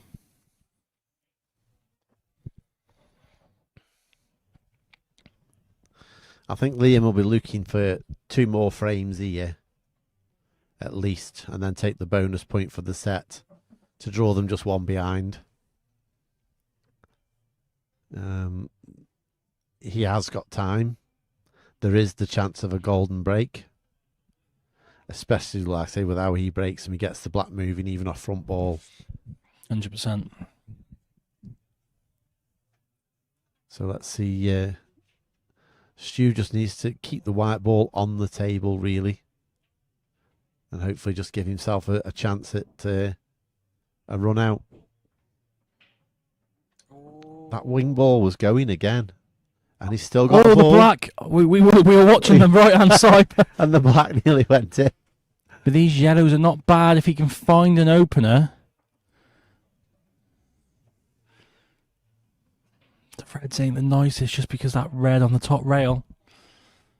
Does this yellow go? I think this yellow goes. I just think he's controlling this cue ball and he's having to jack up. It's nasty opening shot. He's played well. Is he on this ball? No, he's just run a bit too far. It's okay. He can play out ball line. He can just stun out to the ball line here.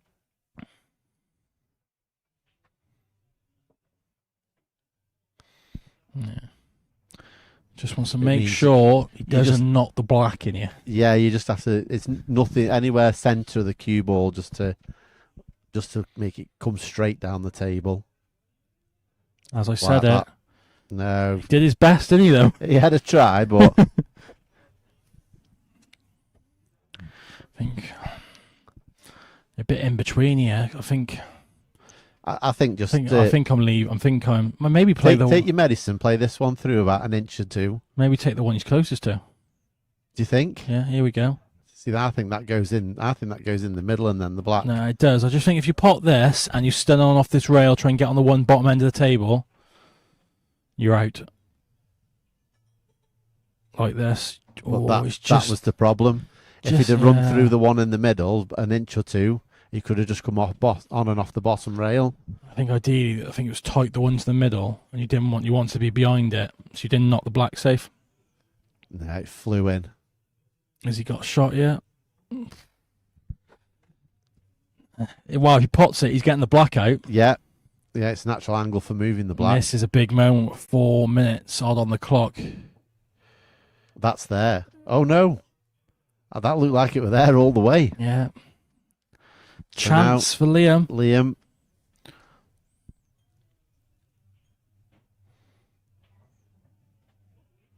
Doesn't want to be hampered. He's just okay. I think he's used to this new cue now. Thought for a minute he was going to be Chinese and he wasn't going to get there, how short he is.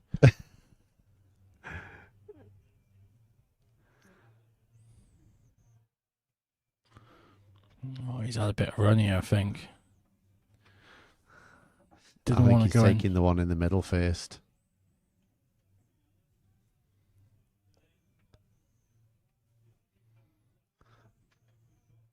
And now he'll take his rail ball. Yeah. You'd say probably frame ball.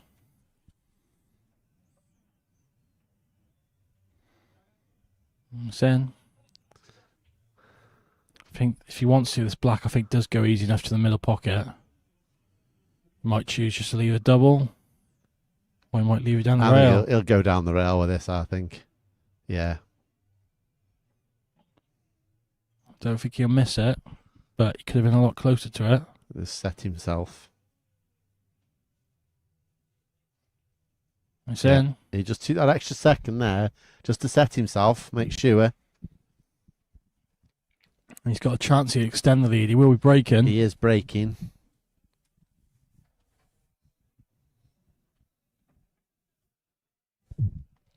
$48 now watching. Up to 11 likes. Thank you everyone that liked. But still 48 of you, only 11 likes. So give the video a like. If you're not following, give us a follow so you can comment. Let us know at this point. It's provisionally 11-9 because Liam is winning, so he's provisionally got a bonus point in the bag. It's not set's not over yet. Still time for Stu to pinch the draw or even pinch a win if it was two quick ones. But 11-9 with 2 sets left as we go into the doubles. With only 2:48 left as well, Liam could win 2 frames in quick succession. He could win 3 how he goes. But if you're watching, let us know in the comments. A player's going to pull the comeback off. Are they favourites now? They're favourites going into the match. They're only just behind. Are they still favourites? Liam breaking.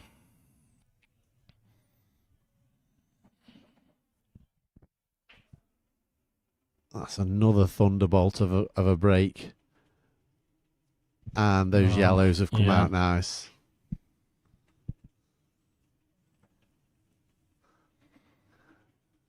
Yeah, he's going to start with the top one in the middle there.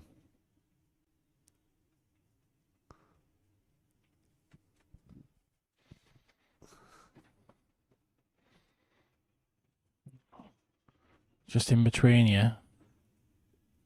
And he's left the one to top left. Wants this one out the way. Yeah, it saves him having to go back through all that traffic. Can you leave this one to the bottom right here? He's going for the middle here. So now he'll go for the one for the bottom right. If he screws towards that red that's just above and left of the blue spot. Does it go to the middle? I'm not sure if it doesn't go back to that middle. No. You screw back across the other. Yeah, he'll left hand side of this pinch red. The right hand side of the pocket. No. It does go long, so maybe you'll just leave it long in a minute. It'll come off the bottom rail out and towards the black spot. Big bounce.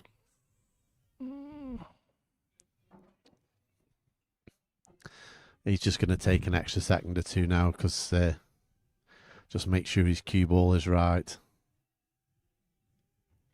Yeah, he's played it well.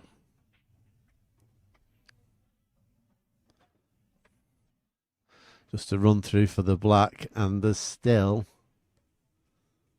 going to be a minute on the clock.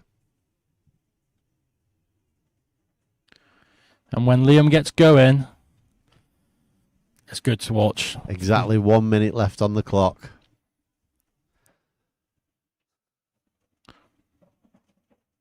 So that is now 11-9, 11-10 with the bonus. Yeah. Could we see a level game going into the first one of the doubles? You wouldn't put it past him. No. You know, basically, unless we see a golden break here, the bonus pot is locked in for Liam, so it will be at least 11-10. But you never know, there might be 11 all or 12-10.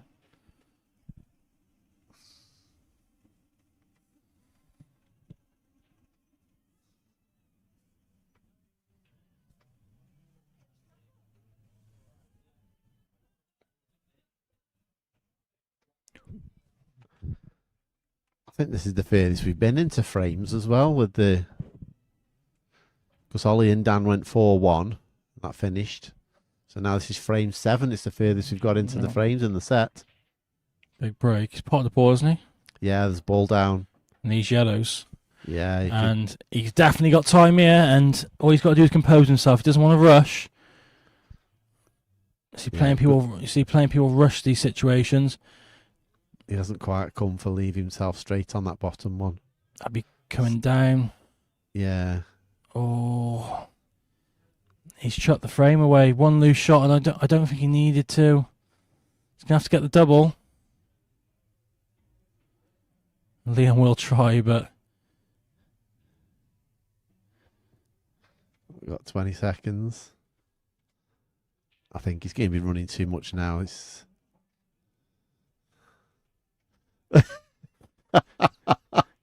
If he had 10 more seconds... Yeah, it's too much for do here, sorry.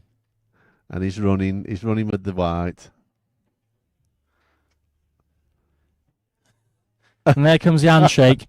4-2 Liam White with the bonus point 5-2. It's 11-10. And he does what Liam does in the Elite League, and he's pulled it right back from his team, back for his team.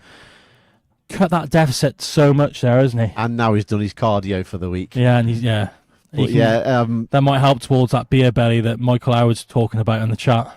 So no, that's a very classy performance from Liam White there to get his team back into this. Just 1 point behind going into these doubles, and like you say, the four big guns in the last frame for the double points.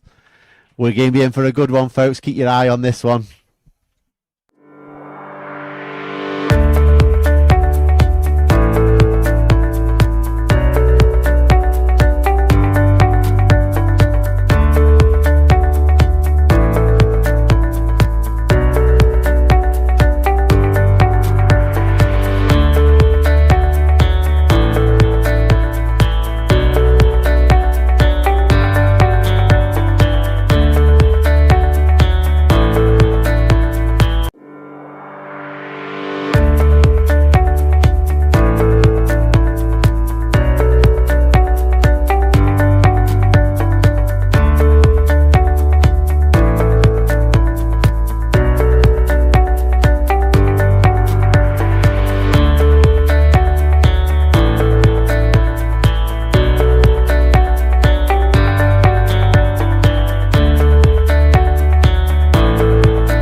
This action's thick and fast tonight.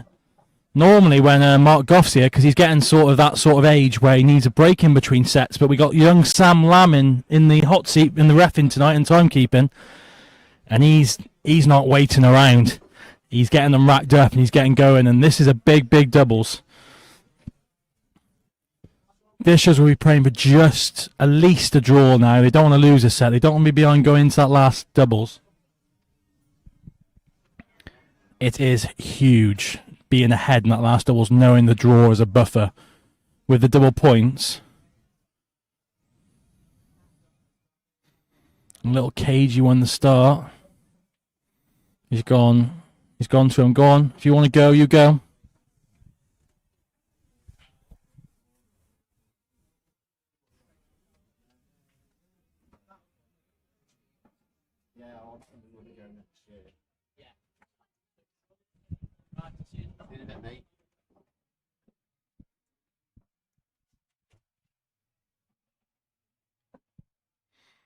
So I don't think they'll be baited in unless they're going for the plant here.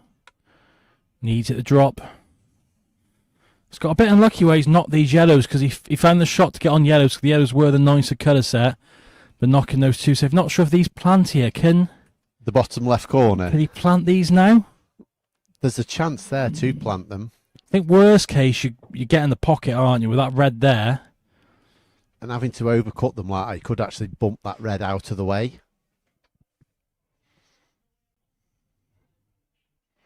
He's played it there well. You go. Now, as long as that yellow goes back into that right-hand corner that he's just bumped and he's just having a look at it. Doesn't look like it, does it?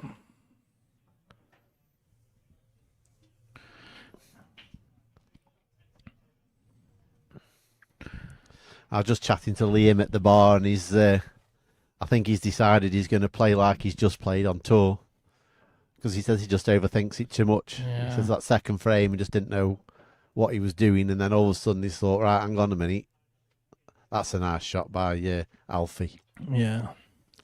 I think a couple of options here. I don't mind just dropping the one in the middle, but I don't mind actually playing this one to the left. Let the white run a little bit. I think you'd be unlucky not to be on something here, whether it's kissing at the red. He's going towards here and leaving the yellow to the bottom right. Like, he's come this side of it, and it's not too bad. Is that straight enough that he can just push through and... He'd be open, so just because he needs to be nice. Or is he thinking, come here? Yeah, he's going to... He's asking a bit. Yeah, does this yellow go top right? It does, so I thought originally it only went top left, which means the positional shot on his next ball very much harder than it is at the moment.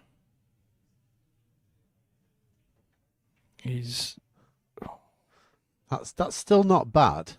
This ain't nice though. It looks, no, it's not nice, yeah. But I think you got no choice but to go. But he has got to get up this right-hand side of the table, though. I think now. I think you're praying for a kiss on one of these nice kiss on one of these reds here. Just make sure the pot. He has pushed another one safe, though. Oh, it's come out. So there's a chance. Just it's got to be worked well. So both these parents have played together this season a few times, so we'll be familiar with each other. Do you know what the record is of them playing together? To be honest, I don't. You don't? No, Okay. I know. Well, game week one, we played these Dishes men, and these two played together, and I think they drew with Bulb and John Hughes. Yeah. Now we won the last game, of course, to pinch the match on the opening night. Do you know, interesting fact, what makes that game, apart from it being the first game week, what's the difference between that match and the rest of them? Go on. Do you know? No. So we had issues with our stream in the opening night, so that's the only match that's not been played On stream? at this venue. Oh, of course, yeah, it was played at Plaza. Yeah. Oh, what have we seen there? If he's tried playing the loss of turn, He's clipped the red. Centre of the table come down, part of the yellow, but the white's followed in. Wow. So it's a bit unfortunate, bit unlucky. But also the pace he played at. If you hit full in the face, it was always following in. Ball in hand, you could have been a lot nicer than this. I've been leaving him a lot. I would have been leaving a lot wider angle, but I don't think Ant will miss it. But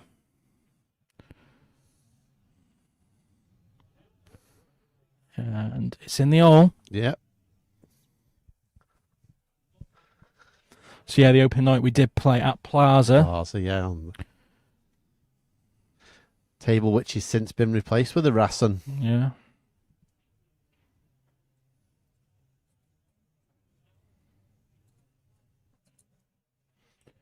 Stu is not happy with that. You see him in the top right corner. He just threw the balls down the table. Stu? That's Alex Bailey. Oh, Alex Bailey, sorry. Long day. It's a long day every day, according to you. Do you know when you've got so much work on it? Come have a go on the diggers with me. You'll soon see. Was you editing videos from 1994 at 3 a.m. this morning? No, I was listening to your voice messages. And I got proof. That I was. Look at the time on this. Oh my life. 2:55 a.m. I was sending WhatsApps to people about content.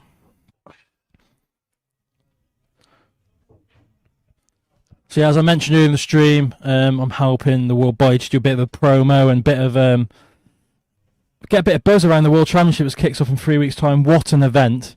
And as we spoke about on a Wednesday night during the Poolka, you've got the three big ones, the top three ranked professionals at the moment: Tom Cousin, Declan Brennan, and Jaden Billingham at the event.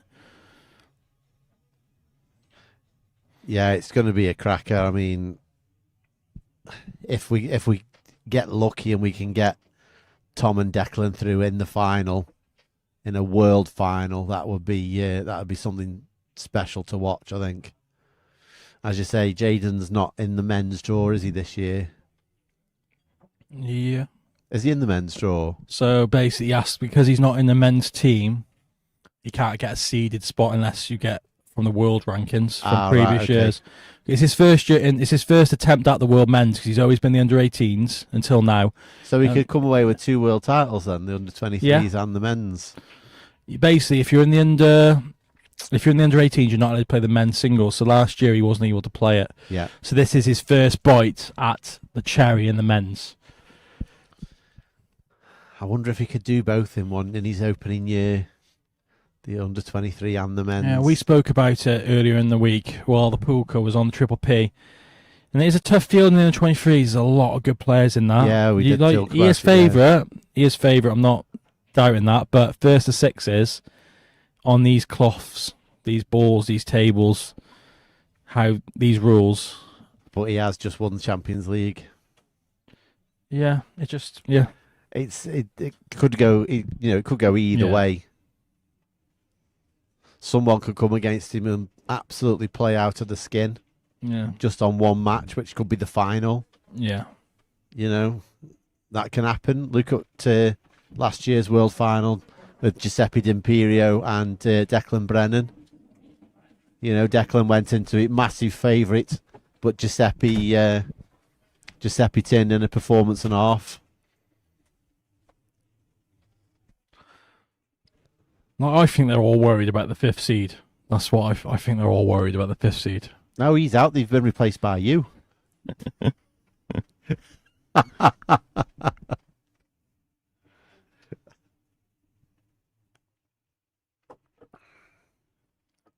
So, is he? Not sure what he's played for there. Is he on the red during the go? Oh, he's had a bit of run here because what he can do is, as Ant is pointing, get him on this ball.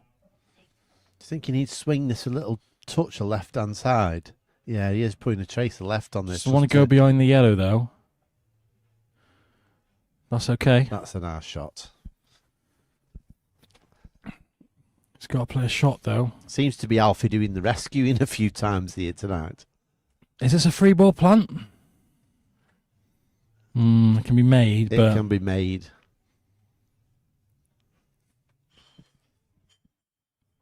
I think if you just top this, you come in top rail, side rail, down to leave the same pocket, but he didn't think he could.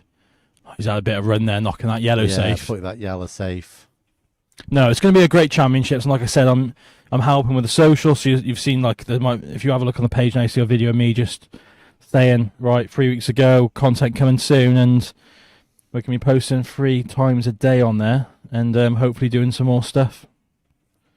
I know on Monday we got Simon Singleton coming to our bank holiday tournament, the New Zealand president, and probably New Zealand's leading player. Going to hopefully get some content with him, some talking over their teams and the championships as a whole. Yeah, it'd be nice to hear from the other side of the world on how their progression system works, like ours does. Yeah. You know, whether it's the same thing, because obviously the Southern Hemisphere countries, New Zealand, Australia, it's not like we can get a bus to somewhere. Yeah. It's a 2-hour flight. Right. We're spoilt, aren't we? Yeah, I mean, yes, we're only a small island, but yeah, we are spoiled in the fact that we can, even if we entered a tournament in Scotland, you know, it's a 2.5-hour train journey from the local station. Yeah. You know, whereas in Australia, you could have a tournament in Perth, you could have a tournament in northern Victoria, or you know, Mildura, somewhere like that, and then to Sydney. It's not so easy. Now, is this touching ball? Can he just play away and back in? So the ref will call timeout and come and have a look. Yeah, it is touching ball on the yellow. So I have a feeling Alex will just play away and back in.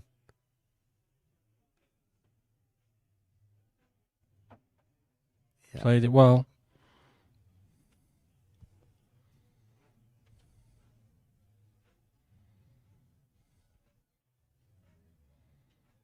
It's coming Luke again. And it's touching ball again. But no, the championships actually started in 93, the year I was born, so 33 years. I believe they missed 15. the 1 year because of COVID, so maybe there's been 32 championships. Oh my God. That is some shot, that is. And you see Alex's reaction. He's like, what can I do? Oh, wow. I tell you, the thing is that can make now all the difference. Yeah, this is huge. Two up in the set. I said before you come in the commentary box, whatever you do, you want to be ahead going into the last doubles because you know you got that buffer of the draw. Yeah. There's no pressure like knowing you have to win the last doubles and your opponent's able to hold on. If they're one ahead with not long left, they can slow the time down. If they're drawing, they don't have to go for a finish. And it comes a bit of cat and mouse, doesn't it? And yeah. But this looks like they're going to be, I know there's 8.5 minutes on the clock, but this takes them provisionally 4 ahead with the bonus point. 3 frames are going to be needed by players.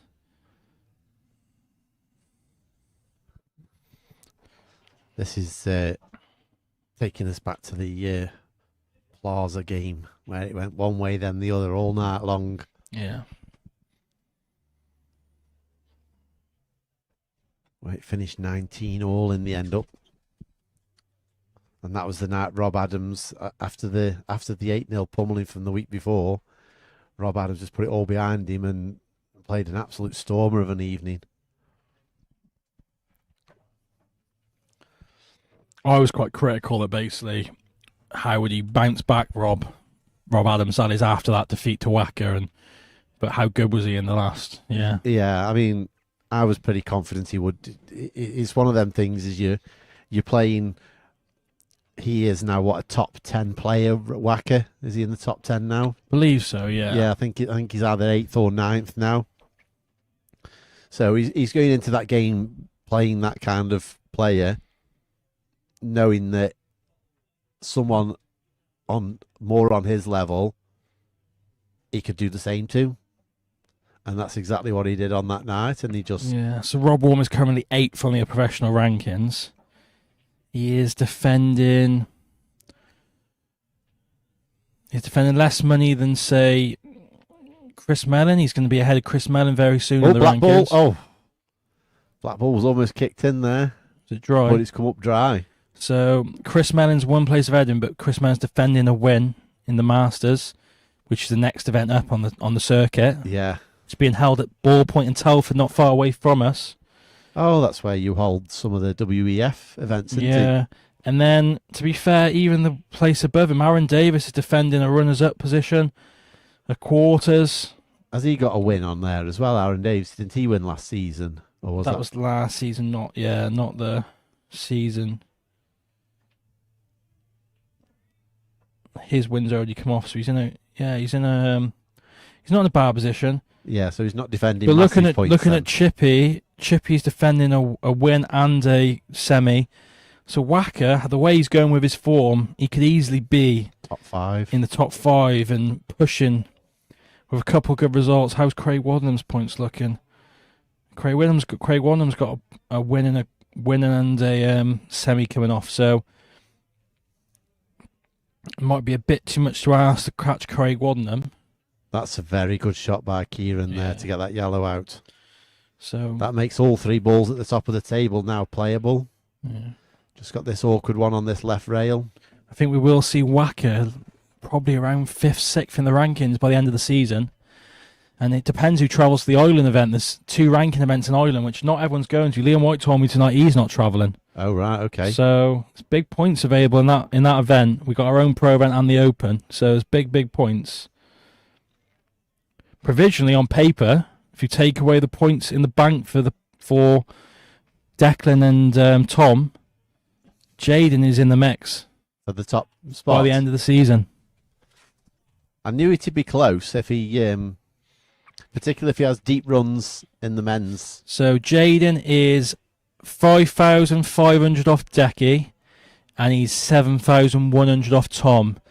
And it's 6,000 for a win on the Decky has got 7,250 coming off. So that means provisionally Jaden's ahead of Decky. And Tom's got 8,250 coming off. So provisionally, Jaden Billingham is the number 1 player in the world if you took off the points in hand they've got. And with Pro Series still to come and the Masters, if Jaden has deep runs there. That's based, So it's based on if they did the same results from now on to the end of the season. If Jaden matched them two's results, and as Alfie's played hell of a... That's absolutely filthy. That's a great shot. That's a Let's have great look shot. From the overhead. You have to that is a disgusting shot. I think the only way you get out of this is you arc around the gap with loads of screw. Yeah, because the screw will swerve it off these cushions. I'm saying that on these rail, you can check. Oh, he's got lucky there. Yeah. To be fair, like you've played the line, you got a bit lucky not to hit the yellow. Yeah. Fenter yellow. But yeah, provisionally, if they hold off, if Jaden, Decky, and Tom match each other's results at the end of the season, Jaden is number 1. Of course, Jaden's got a massive money game tomorrow. He's got Sean Story for 40 grand at Paco's. Be very interesting. Jaden's beaten Tom Jones. He's beaten Wacker home and away. Twice, yeah. But Story, we've seen him. He beat Ian Ali, who Ian Ali's known for probably being, if not the best money player in the world. Yeah. It's a bit poor that. He should at least got the bag there. So, I think they're relying on the black, though, aren't they, now? With the black ball where it is. They don't need to push the boat out, though, do they, Dishes? With 4 and a bit minutes left on the clock. No, they can just play the clock. 3, 2. So try playing loss of turn? Yeah, he's trying to play that loss of turn. And they can't go here. And it would be big, because what it means is if they can get this frame and hold off that as a 3-0, that'll be 15-10. So it means they could lose the last doubles by 2 and still get the draw. Yeah. So this is a big frame. And but Alfie's going to play another... I don't mind playing one more. Another touch shot. I don't mind playing one more, but they are there. I don't... Oh, he's left it. I don't get... They're there. Take them.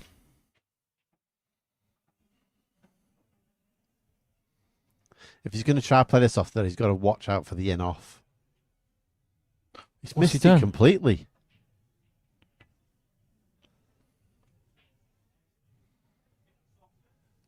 I think even Ant's a little bit bemused there as what's just happened. I don't know whether the right shot's to take the one. I think the next ball he takes the one to the top left. Yeah. But he's left. I would have left it. I would have screwed it back and left a bit more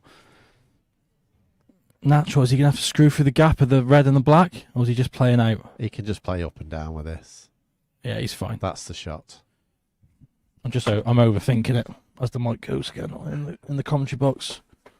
That's what Liam's just said. I think it's an issue with. Oh, that's terrible. No!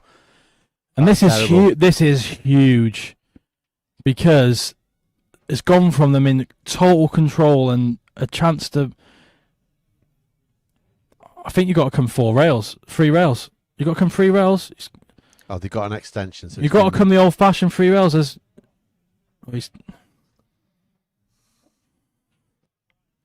I would whack this. Don't play it soft.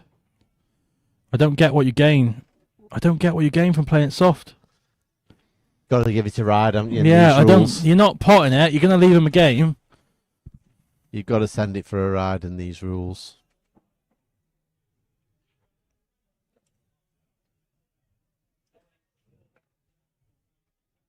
Oh, that's just come straight. That's just rocked to the left.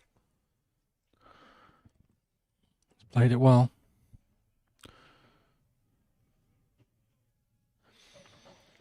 And you got to say, by Ant, that was such a poor shot. Yeah, you can overscrew it. Another decel though. You could overscrew it, come out the blue spot, and leave it.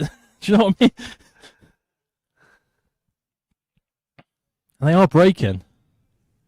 Is it Malum Bailey break? Believe so.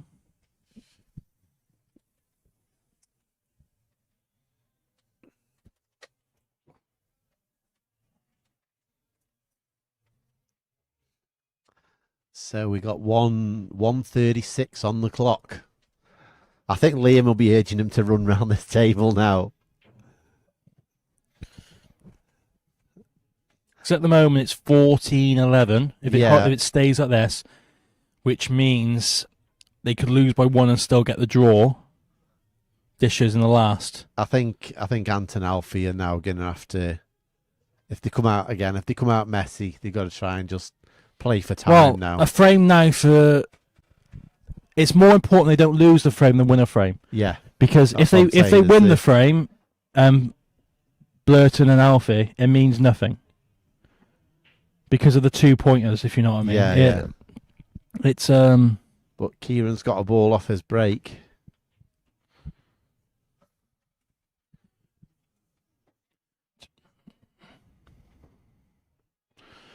A draw is really no good for Dishes, as in the overall match result. It still means they're under pressure against LSPB in the next fixture. Yeah, they do need that win, don't they? Really. Yeah. It's not in. There's a chance here, minute left, but it doesn't look like they're moving very quickly.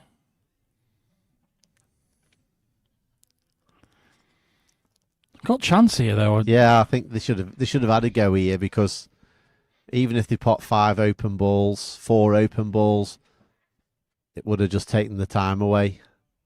I think they're throwing a point away here. Yeah, saying that. Is that the correct score, 13-11? Because it would mean if they lost, if they win this point, and then their team loses the last one, that means they get the win, not the draw. So it does mean a bit. I would play this off the yellow, would you? Yeah, I think you've got to, haven't you, really? Right. He's got to speed up. He's got to speed up. He's got a chance. They got to be quick though. Maybe they're going to time it perfectly, but they got to play a bit quicker if they do want to get them. Going to need a stop shot next. No, he's missed it. They just left themselves a bit too much. Would have been a bit of a poke there with the white running. Yeah, is that 14? Just because it looked like it was going 3-0, I've just got all frazzled with the scores here. But it will be with the bonus point for 14-11. Yeah. Which means they can lose by 1 and get the draw in the last Dishes men. But of course, I don't think the draw's any help to them, really. No, Dishes that need the win. They have got to take a win. If they win, they're basically... There's a lot of pressure from off that next game. But yeah, join us after a very short break for the last doubles. It is double points. Every frame is worth double. Rathbone and White, Brooks and Gregory next up. Big game.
Welcome back to the 8 Ball Elite League, sponsored by Britannia Qs here at Longton Snooker and Pool. And now for the big guns. Danny Rathbone and Liam White against Ollie Brooks and Stu Gregory. Get on the comments, folks. Let's have a prediction for who's winning this set and who we think is going to take the match overall.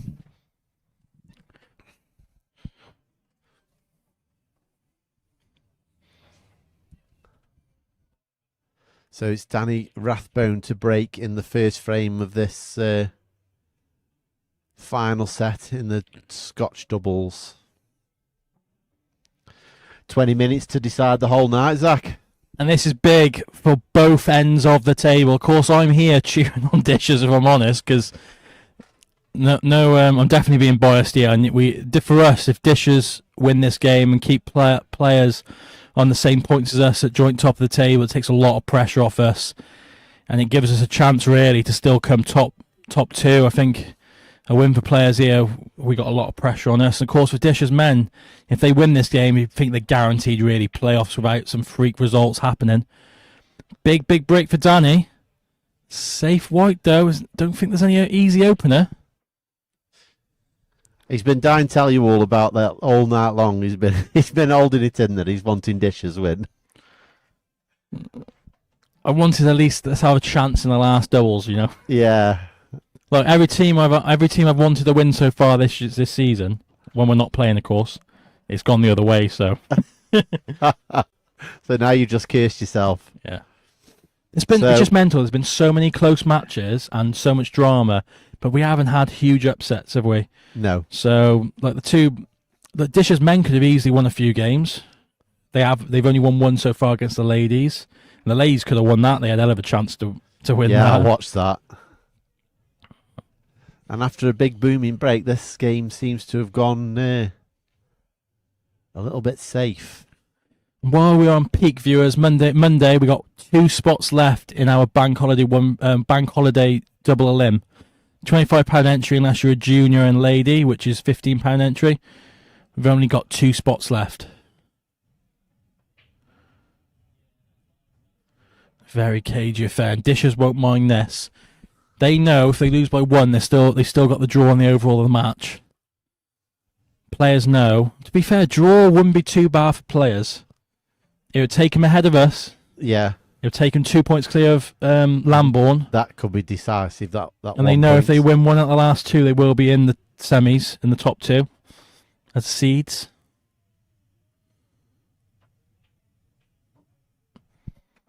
No, that's just made the table even more messy. Can you pot the one he's closest to? It is open table, isn't it? Yeah, it's still open table, yeah. Also, Monday night, 1 frame knockout. £3 entry, 8 o'clock start. That's after the main knockout for the day. Yeah, after the main knockout. Do both. If someone wins both, you get a bonus, a point from me. I thought there was something special coming then, but just a pint from Zach. Imagine that would be pretty special. Yeah. So yeah, and also tomorrow night our 6 red monthly tournament is back. We had a couple months off because it was so hot. What's going on here? It's worked out all right, but I don't know. Yeah, tomorrow night. Now the black's gone dead with another red. We've got 2 spots left. If anyone's interested in the 6 red, starting 6 o'clock, £6 entry, group stage and knockout.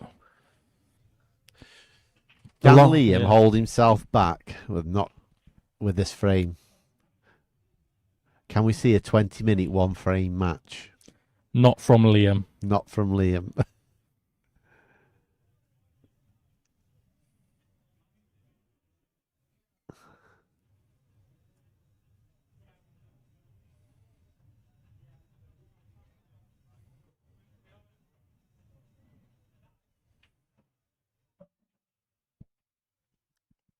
Is it still open? Still an open table. I looked away for 1 second at the socials.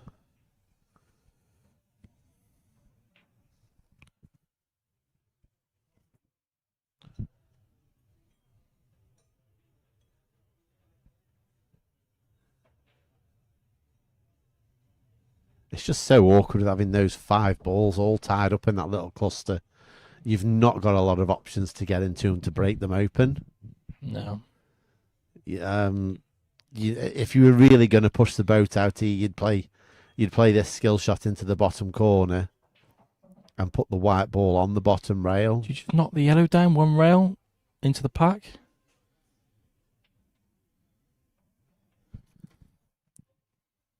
It's just keeping those 5 balls contained into game. here just to A bit of cat and mouse here, isn't it?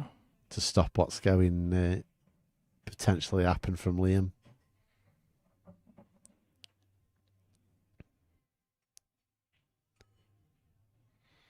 He's going, is he? No, he's Nice. holding back.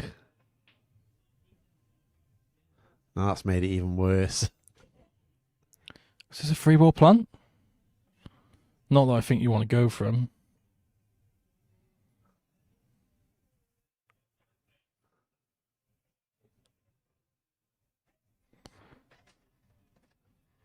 Almost 5 minutes in already. This is where in the first version of Chinese 8-ball rules, you could call loss of turn here and pot a red even though it's open table. And not be on them. And not be on it. Don't give the rule makers any more ideas. Because you used to have to call shot and Yeah. pocket and stuff, so I think they just won't be able to stop themselves from... Yeah, they're going this yellow, big breakout shot here.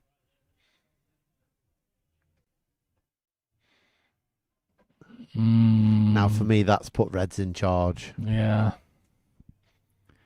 I think, do you rain it in here? Do you chip the yellow over towards the left pocket and play loss of turn? I just don't see... Yeah, with the possibility of, I don't know, the or you can the play skill you shot. could play the yellow though. I think you're just flicking off it. I think you're knocking the yellow down there like he's doing now. I think he wanted to knock the red in, I think. Now will Ollie push the red along the cushion and cover that yellow? Nathan Wally said this will be a long frame, and it is so far. Yeah. Over 6 minutes in. I think it is developing slowly though. I think you're just running onto this one if it's not touching. The thing with these rules now is putting a yellow over the pocket is no good. Like I said, they don't need to go. I don't think the draw is good for them, but they might be happy with the draw overall. So they know if they lose this set by 1, they've still got the draw overall. It'd be 15. But at the rate this is going, Yeah, a 0-0, and they win the match 14-11. yeah, but they're going straight into the easier.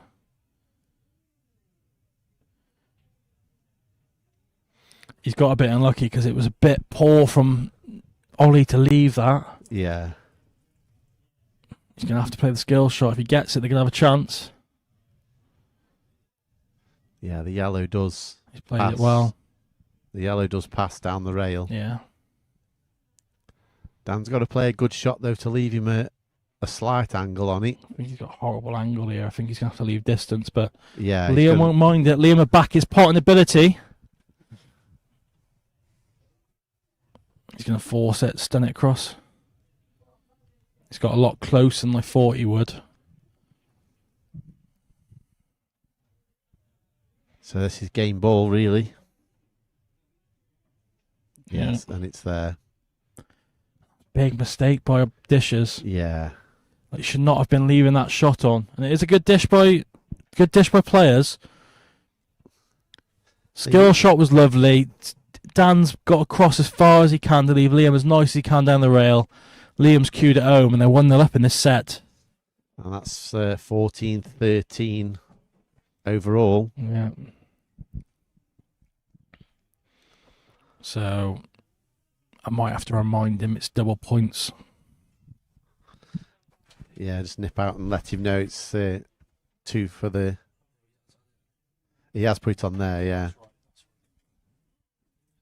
Apologies, so that is right. So as you can see, it's updated twice at the bottom. It will only update the frames on the set score. So we'll see the true score for the set on the match score, as in Rathbone White against Ollie and Gregory. But on the bottom, it will double point on the running tally. So provisionally, it is 14, or if it stayed like this, because the bonus point is only 1 point for the bonus point still. It's not a double point bonus point, it's only a double point frames.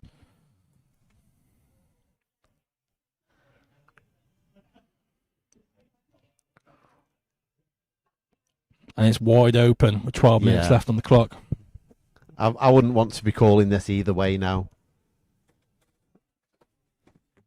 I'll put it out there now. So now it's Ollie's break. This will go down to the last minute here. The match will be on the line.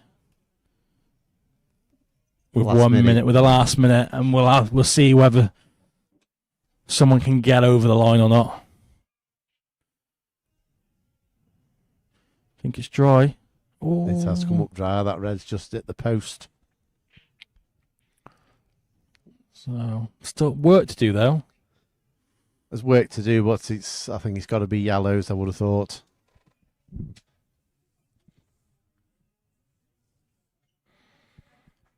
Actually, there is a chance on reds if they could get to that top rail. Play red off yellow. Yeah. To open it up. To open that up. Well, he is choosing the yellows, yeah.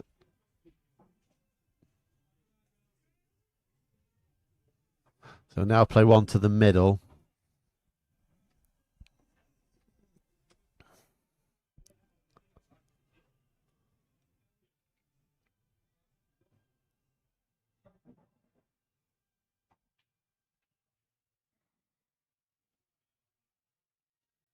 Oh. Now then, dishes. You need to play some sensible pool here now.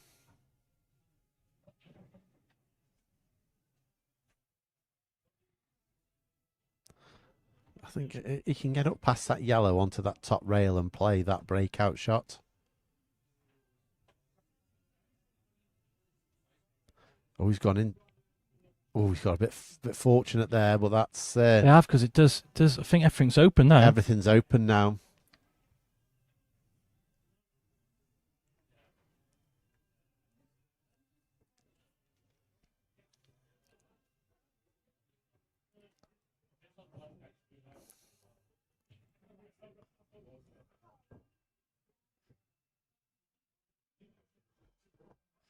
So now will he take... He's going to take the top one, or has he left him? Has he left him snookered on that top one? I don't think he's left him a shot here. Yeah, you see by Ollie's reaction. He's going I think he must be on the top one, surely, is he not? No, he's not on that top one. I thought that's what he was playing, to leave him the top one, run off on and off, and then play the next one down. Is it now I think rail first off this red? Yeah, rail first off the yellow, and it's run out of time. 8 seconds left. Is he playing loft of turn, or is he playing rail first? What a shot that is. Oh, that's so unfortunate if he's not on that. He's definitely on it. What a shot that was. Unbelievable. Just when they needed it. And he's played that well as well. That now puts the black into that corner as well. What a recovery. What a shot that is. What a shot. That's got to be clipped down. Yeah. He's playing another good white ball here. He's made it as easy as he can for Stu. And dead straight on the black. That is some finish from there, that is. I'm clapping in the commentary box. That definitely deserves a pro's pat to the knee. If it doesn't go, the skill shot. Yeah, they're gone. They're 2 ahead. They would have been 2 ahead. Yeah.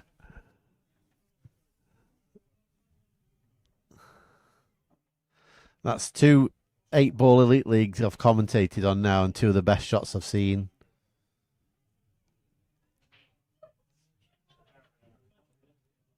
The Rob Adams ball to the middle round 3 rails, and then that skill shot from Ollie. That's 2 of the best shots I've seen all season. So we said it was going to be a big game, this one, and it's turning out that way. Ollie and Stu just need to keep the noses in front now. But I think Danny and Liam might be going for a quick finish on this one. To get a ball off the break, I think they'll be going.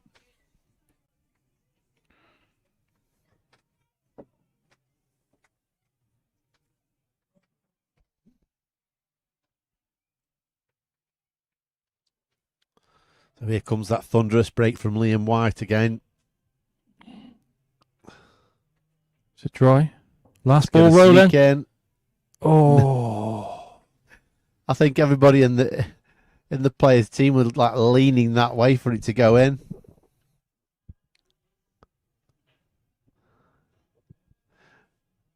Stu. I think having seen that last skill shot by Ollie,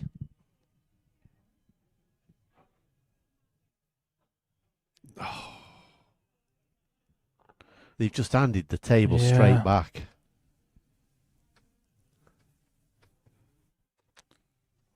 And these are all there. All there. 8 minutes left.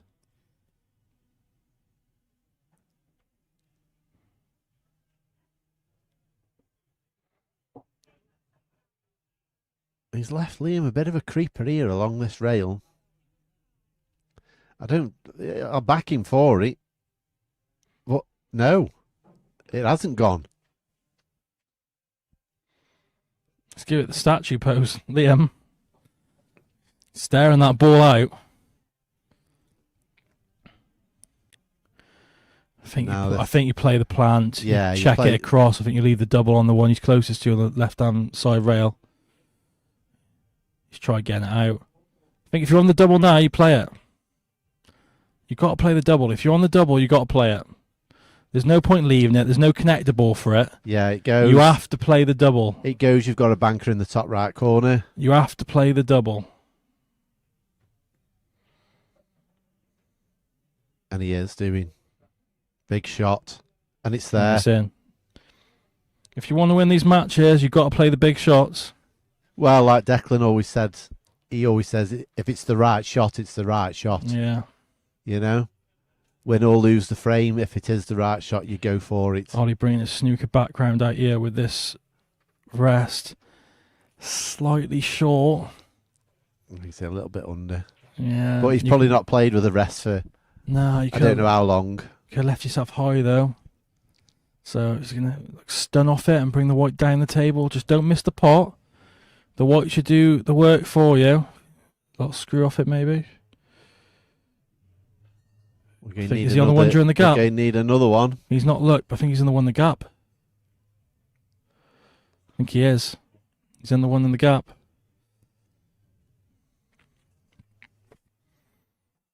Is he? Maybe not. Is it another skill shot? That's what I was thinking. Yeah, I think he can turn the one through the gap in, but I might be wrong. No, he's looking at the skill shot. It is deep in the pocket, that red. It is inviting.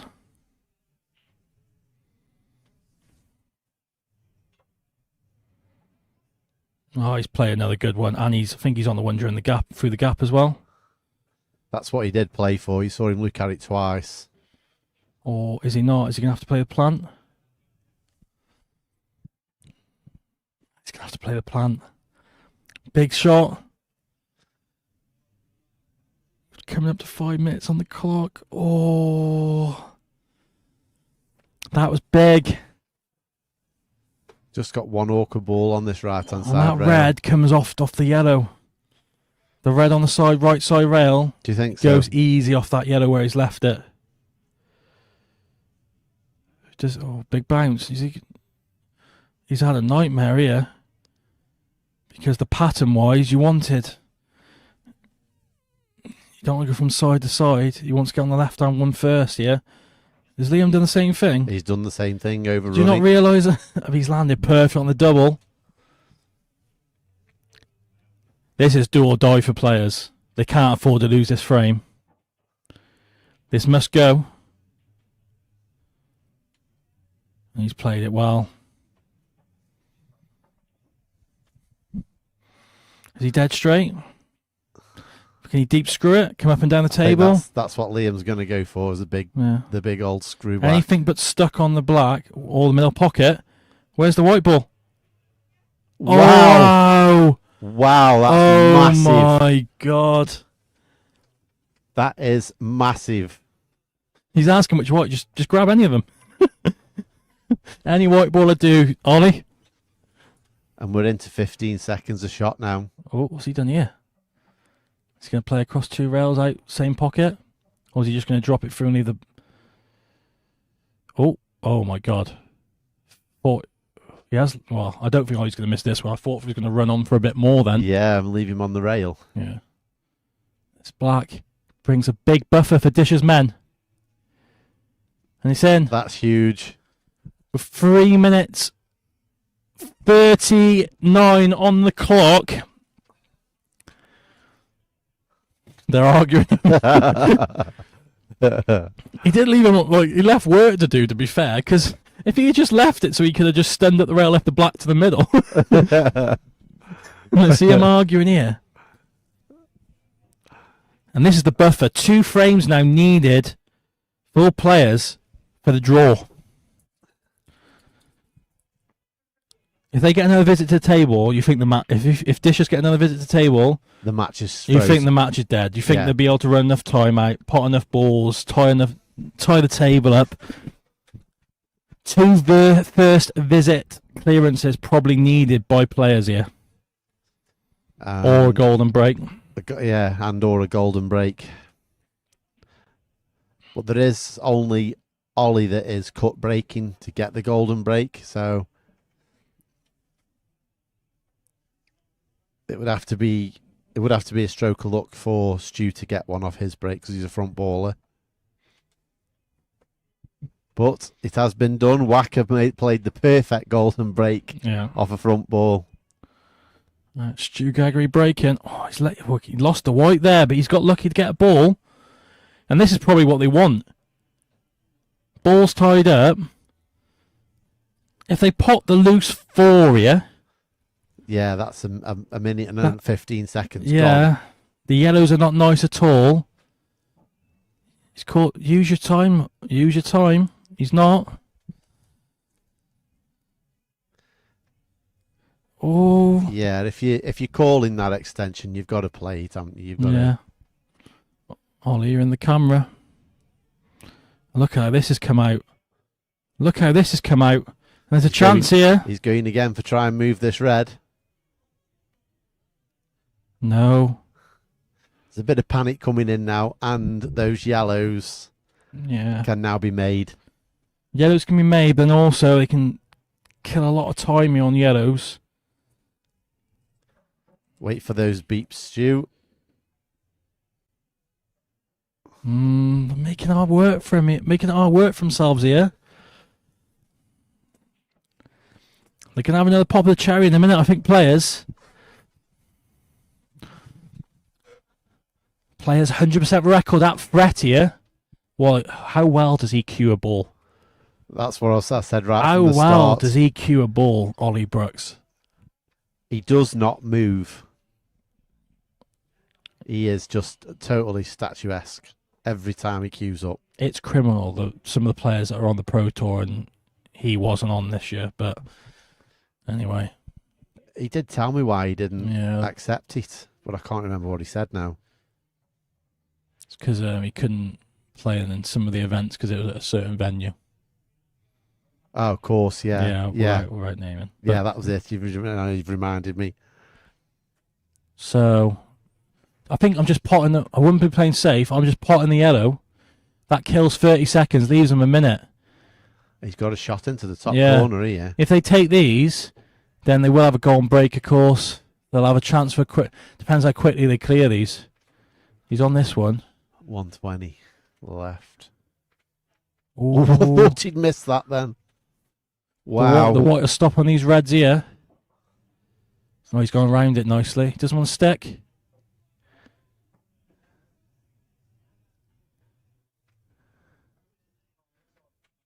Oh. Liam getting the running in again. Yeah, Liam's just got to leave him a shot and just hope he can knock it in. Watch the in off in the bottom. And it's in.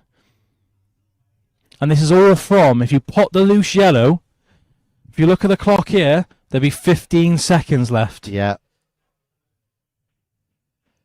And Liam's kicking off because there's Liam's more. Question is, it stopped on 42 and it's the white ball stopped on 42 seconds. It's gone to 39. And literally, that's just clock management there where I know you're looking for a good safety, but if you pot the loose yellow, the white would have been running as well. Yeah. You'd have killed 30 seconds there. And then now they're relying on a golden break rather than 39, 42 seconds, whatever's going to be reset on the clock to count it clear.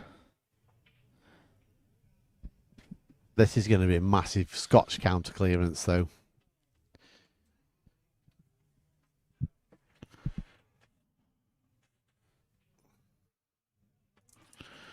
Liam's. He is question. He wants them extra 3 seconds. That's what he wants. He's dying for them extra 3 seconds.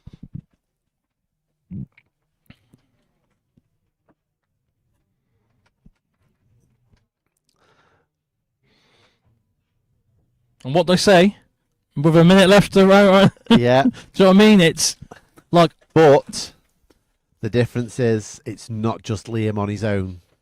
Yeah. So we got around 40 seconds. We don't know the exact. I don't know whether anything's going to reset and Dan's here. even switching to the cut break now just to see. Watch the black. If the black goes in, the match will be drawn. And it's moving. Will it get kicked? No. There is a ball. Oh, they're messy. They're going to give it a good go. A little bit of work to do. Can you screw down? What Get into are this doing? red. Let's give it a go. Does it go? Does it go? Does it go between He will be both whacking balls? It's just. He's given it a good go. That's all he could have done. He had no other option. He had to give it a whack. It's And not now- gone in. Here comes the handshake, and players have lost their first match in this year's Elite League. What a game. What a game. Totally lived up to the expectations that we had at the beginning of the night. I think for me, for tonight, I think Ollie Brooks has been the man of the match tonight. How well has he cued a ball tonight? Because he said in the break, he said during his singles, even though he went 4-1, he felt like he just couldn't get hold of the white ball, but he said he was potting his way out of trouble. And some of the balls he cued home tonight were brilliant. Yeah, absolutely. But yeah, totally lived up to the expectations we had at the beginning of the night of them in the end, two evenly matched sides. I don't think Liam was quite on it all night as he normally is. But you can't play perfect pool every weekend. No. So that will mean, I wish I could get the table up for you on the screen, but if you do want to look at it, go on Q Score and search Elite League 8 Ball. But that means we've still got 3 points between first and fifth. With 2 game weeks left, still a possibility for Plaza in fifth to get into the top 2. And still a possibility for anyone to get top 2 playoffs. But what that does mean is it puts a lot of pressure on LSBB. Yeah. They know realistically now they're going to have to win both games. If they want to get in there. Yeah, if they want to get playoffs. I think if players had won tonight, they basically had a shootout against Dish's men in the next fixture. Yeah. But saying that, how Dish's men played tonight, they got Plaza last game. They'll be fancying it. Like Plaza have not been Lucy Plaza have been the best of the rest in that top section at the moment. Sat in fifth on 5 points, and they've had a few bad results. They threw away a big lead in the last match. Yeah, I think that from now I can't see your top 2 changing to the end of the. Well, I don't know. You got Lambourne in third, who got the bottom 2 teams. If they go on a big rampage against both of them. Basically, we're playing players in the last game, so unless it's a draw, if you know what I mean. So with the Lambourne, let me just put this question out there. With Lambourne being where they are, will they bring Wacker with them for the last 2 games? I think they will. Wacker's in a role at the moment, isn't he? He's in a role on the tour in the Elite League. I think he just wants to be playing pool, and I think he wants to keep that momentum going, and he wants to be going into the end of the year, into that back end of the pro season and back end of this Elite League in form where he is at the moment. He doesn't want to go, I don't need to play this next minute. You miss a few games and your form goes. Yeah, I mean, I agree with you. I was just asking the question to see. I think Lambourne are a banker to come top 2 here. They got the bottom 2 teams. That takes them to 11 points. That means for us and players to stay above them, we need to win both games. But then, of course, one of them drops, which brings Lambourne in. If we draw against players, it'll be a 3-way tie on 11 points. And they got a good... Yeah, players have got the best frame difference, but then that will probably knock us out. So I think Lambourne, realistically, I don't see him... Look, I'm not taking nothing away from LSBB and the ladies, but I just don't see him beating them. No, I see him going on a bit. Wacker carries that team. Josh Fletcher's in great form. Recently, finally the next gen. Lee Walker steady as a rock, and then they got Stu Jones or Ryan Longson, and Ryan's been one of the best players on a Tuesday recently in all the local leagues. He's playing every night of the week. doing well in local tournaments, and then Stu Jones currently in the England team. He'll be at the Worlds next week in a couple of weeks' time in Morocco. Yeah. They've stormed right through. They knew they had these 2 last games. They know they got off to a bad start. We're in for one hell of a finish to this league, aren't we? This league's going to get tasty, and if we can, us and players can win the last, win our games in the next stage, it's going to become if we can win our games in game week 6, it's going to be a shootout. One person's going to come top, one person's going to come third. Yeah. It's going to be that time. Brutal. Yeah. It could come down to the last few frames of the night, and next minute it's from guaranteed money to not guaranteed money, and next minute you're in the playoffs, and you could easily lose to any of these teams that are going to come playoffs, if you know what I mean. Yeah, with Barza in there and 45. Yeah. Tonight's result does, well, unless there's an absolute miracle, does relegate the ladies. Yeah. As in stops from getting playoffs. It would mean they'd have to win 2 very heavily to come above Dish's men, who are now on 4 points. Yeah. Well, like I say, with them having the Lambourne one of those games. Yeah. So you'd like to think that is them out of the question. They'll be playing for pride the last 2 games. And then, like I said, there's a lot of pressure now on LSPB because they know realistically they got to beat Dishers and get a result against Lambourne. Without being, I can't see it happening. Without being brutal, them 2 are on the beach. Yeah. This is like end of the season, and the players are on the beach and away on holiday. Yeah. Let's see if there's anything in the Feet chart. up, sun shining. Yeah. But this game tonight is, really lived up to what we knew could happen. A lot of big moments. I can't wait to clip down some of these clips from tonight. 2 big skill shots from Ollie Brooks. Yeah, 2 great shots there. And Blurton's come up with a few big. That clearance in the opening frame kind of showed us what the black off 2 rails, and it's. Let's see who's here. Out of this world. See you, mate. Yeah, see you later, Ange. That enough's the school. Yes, big. I thought we had Liam for an interview then, but is he gone? No, he's still here. No. Still here. So, see you. Big. If you've got any questions before we leave you, there's still 20 of you watching.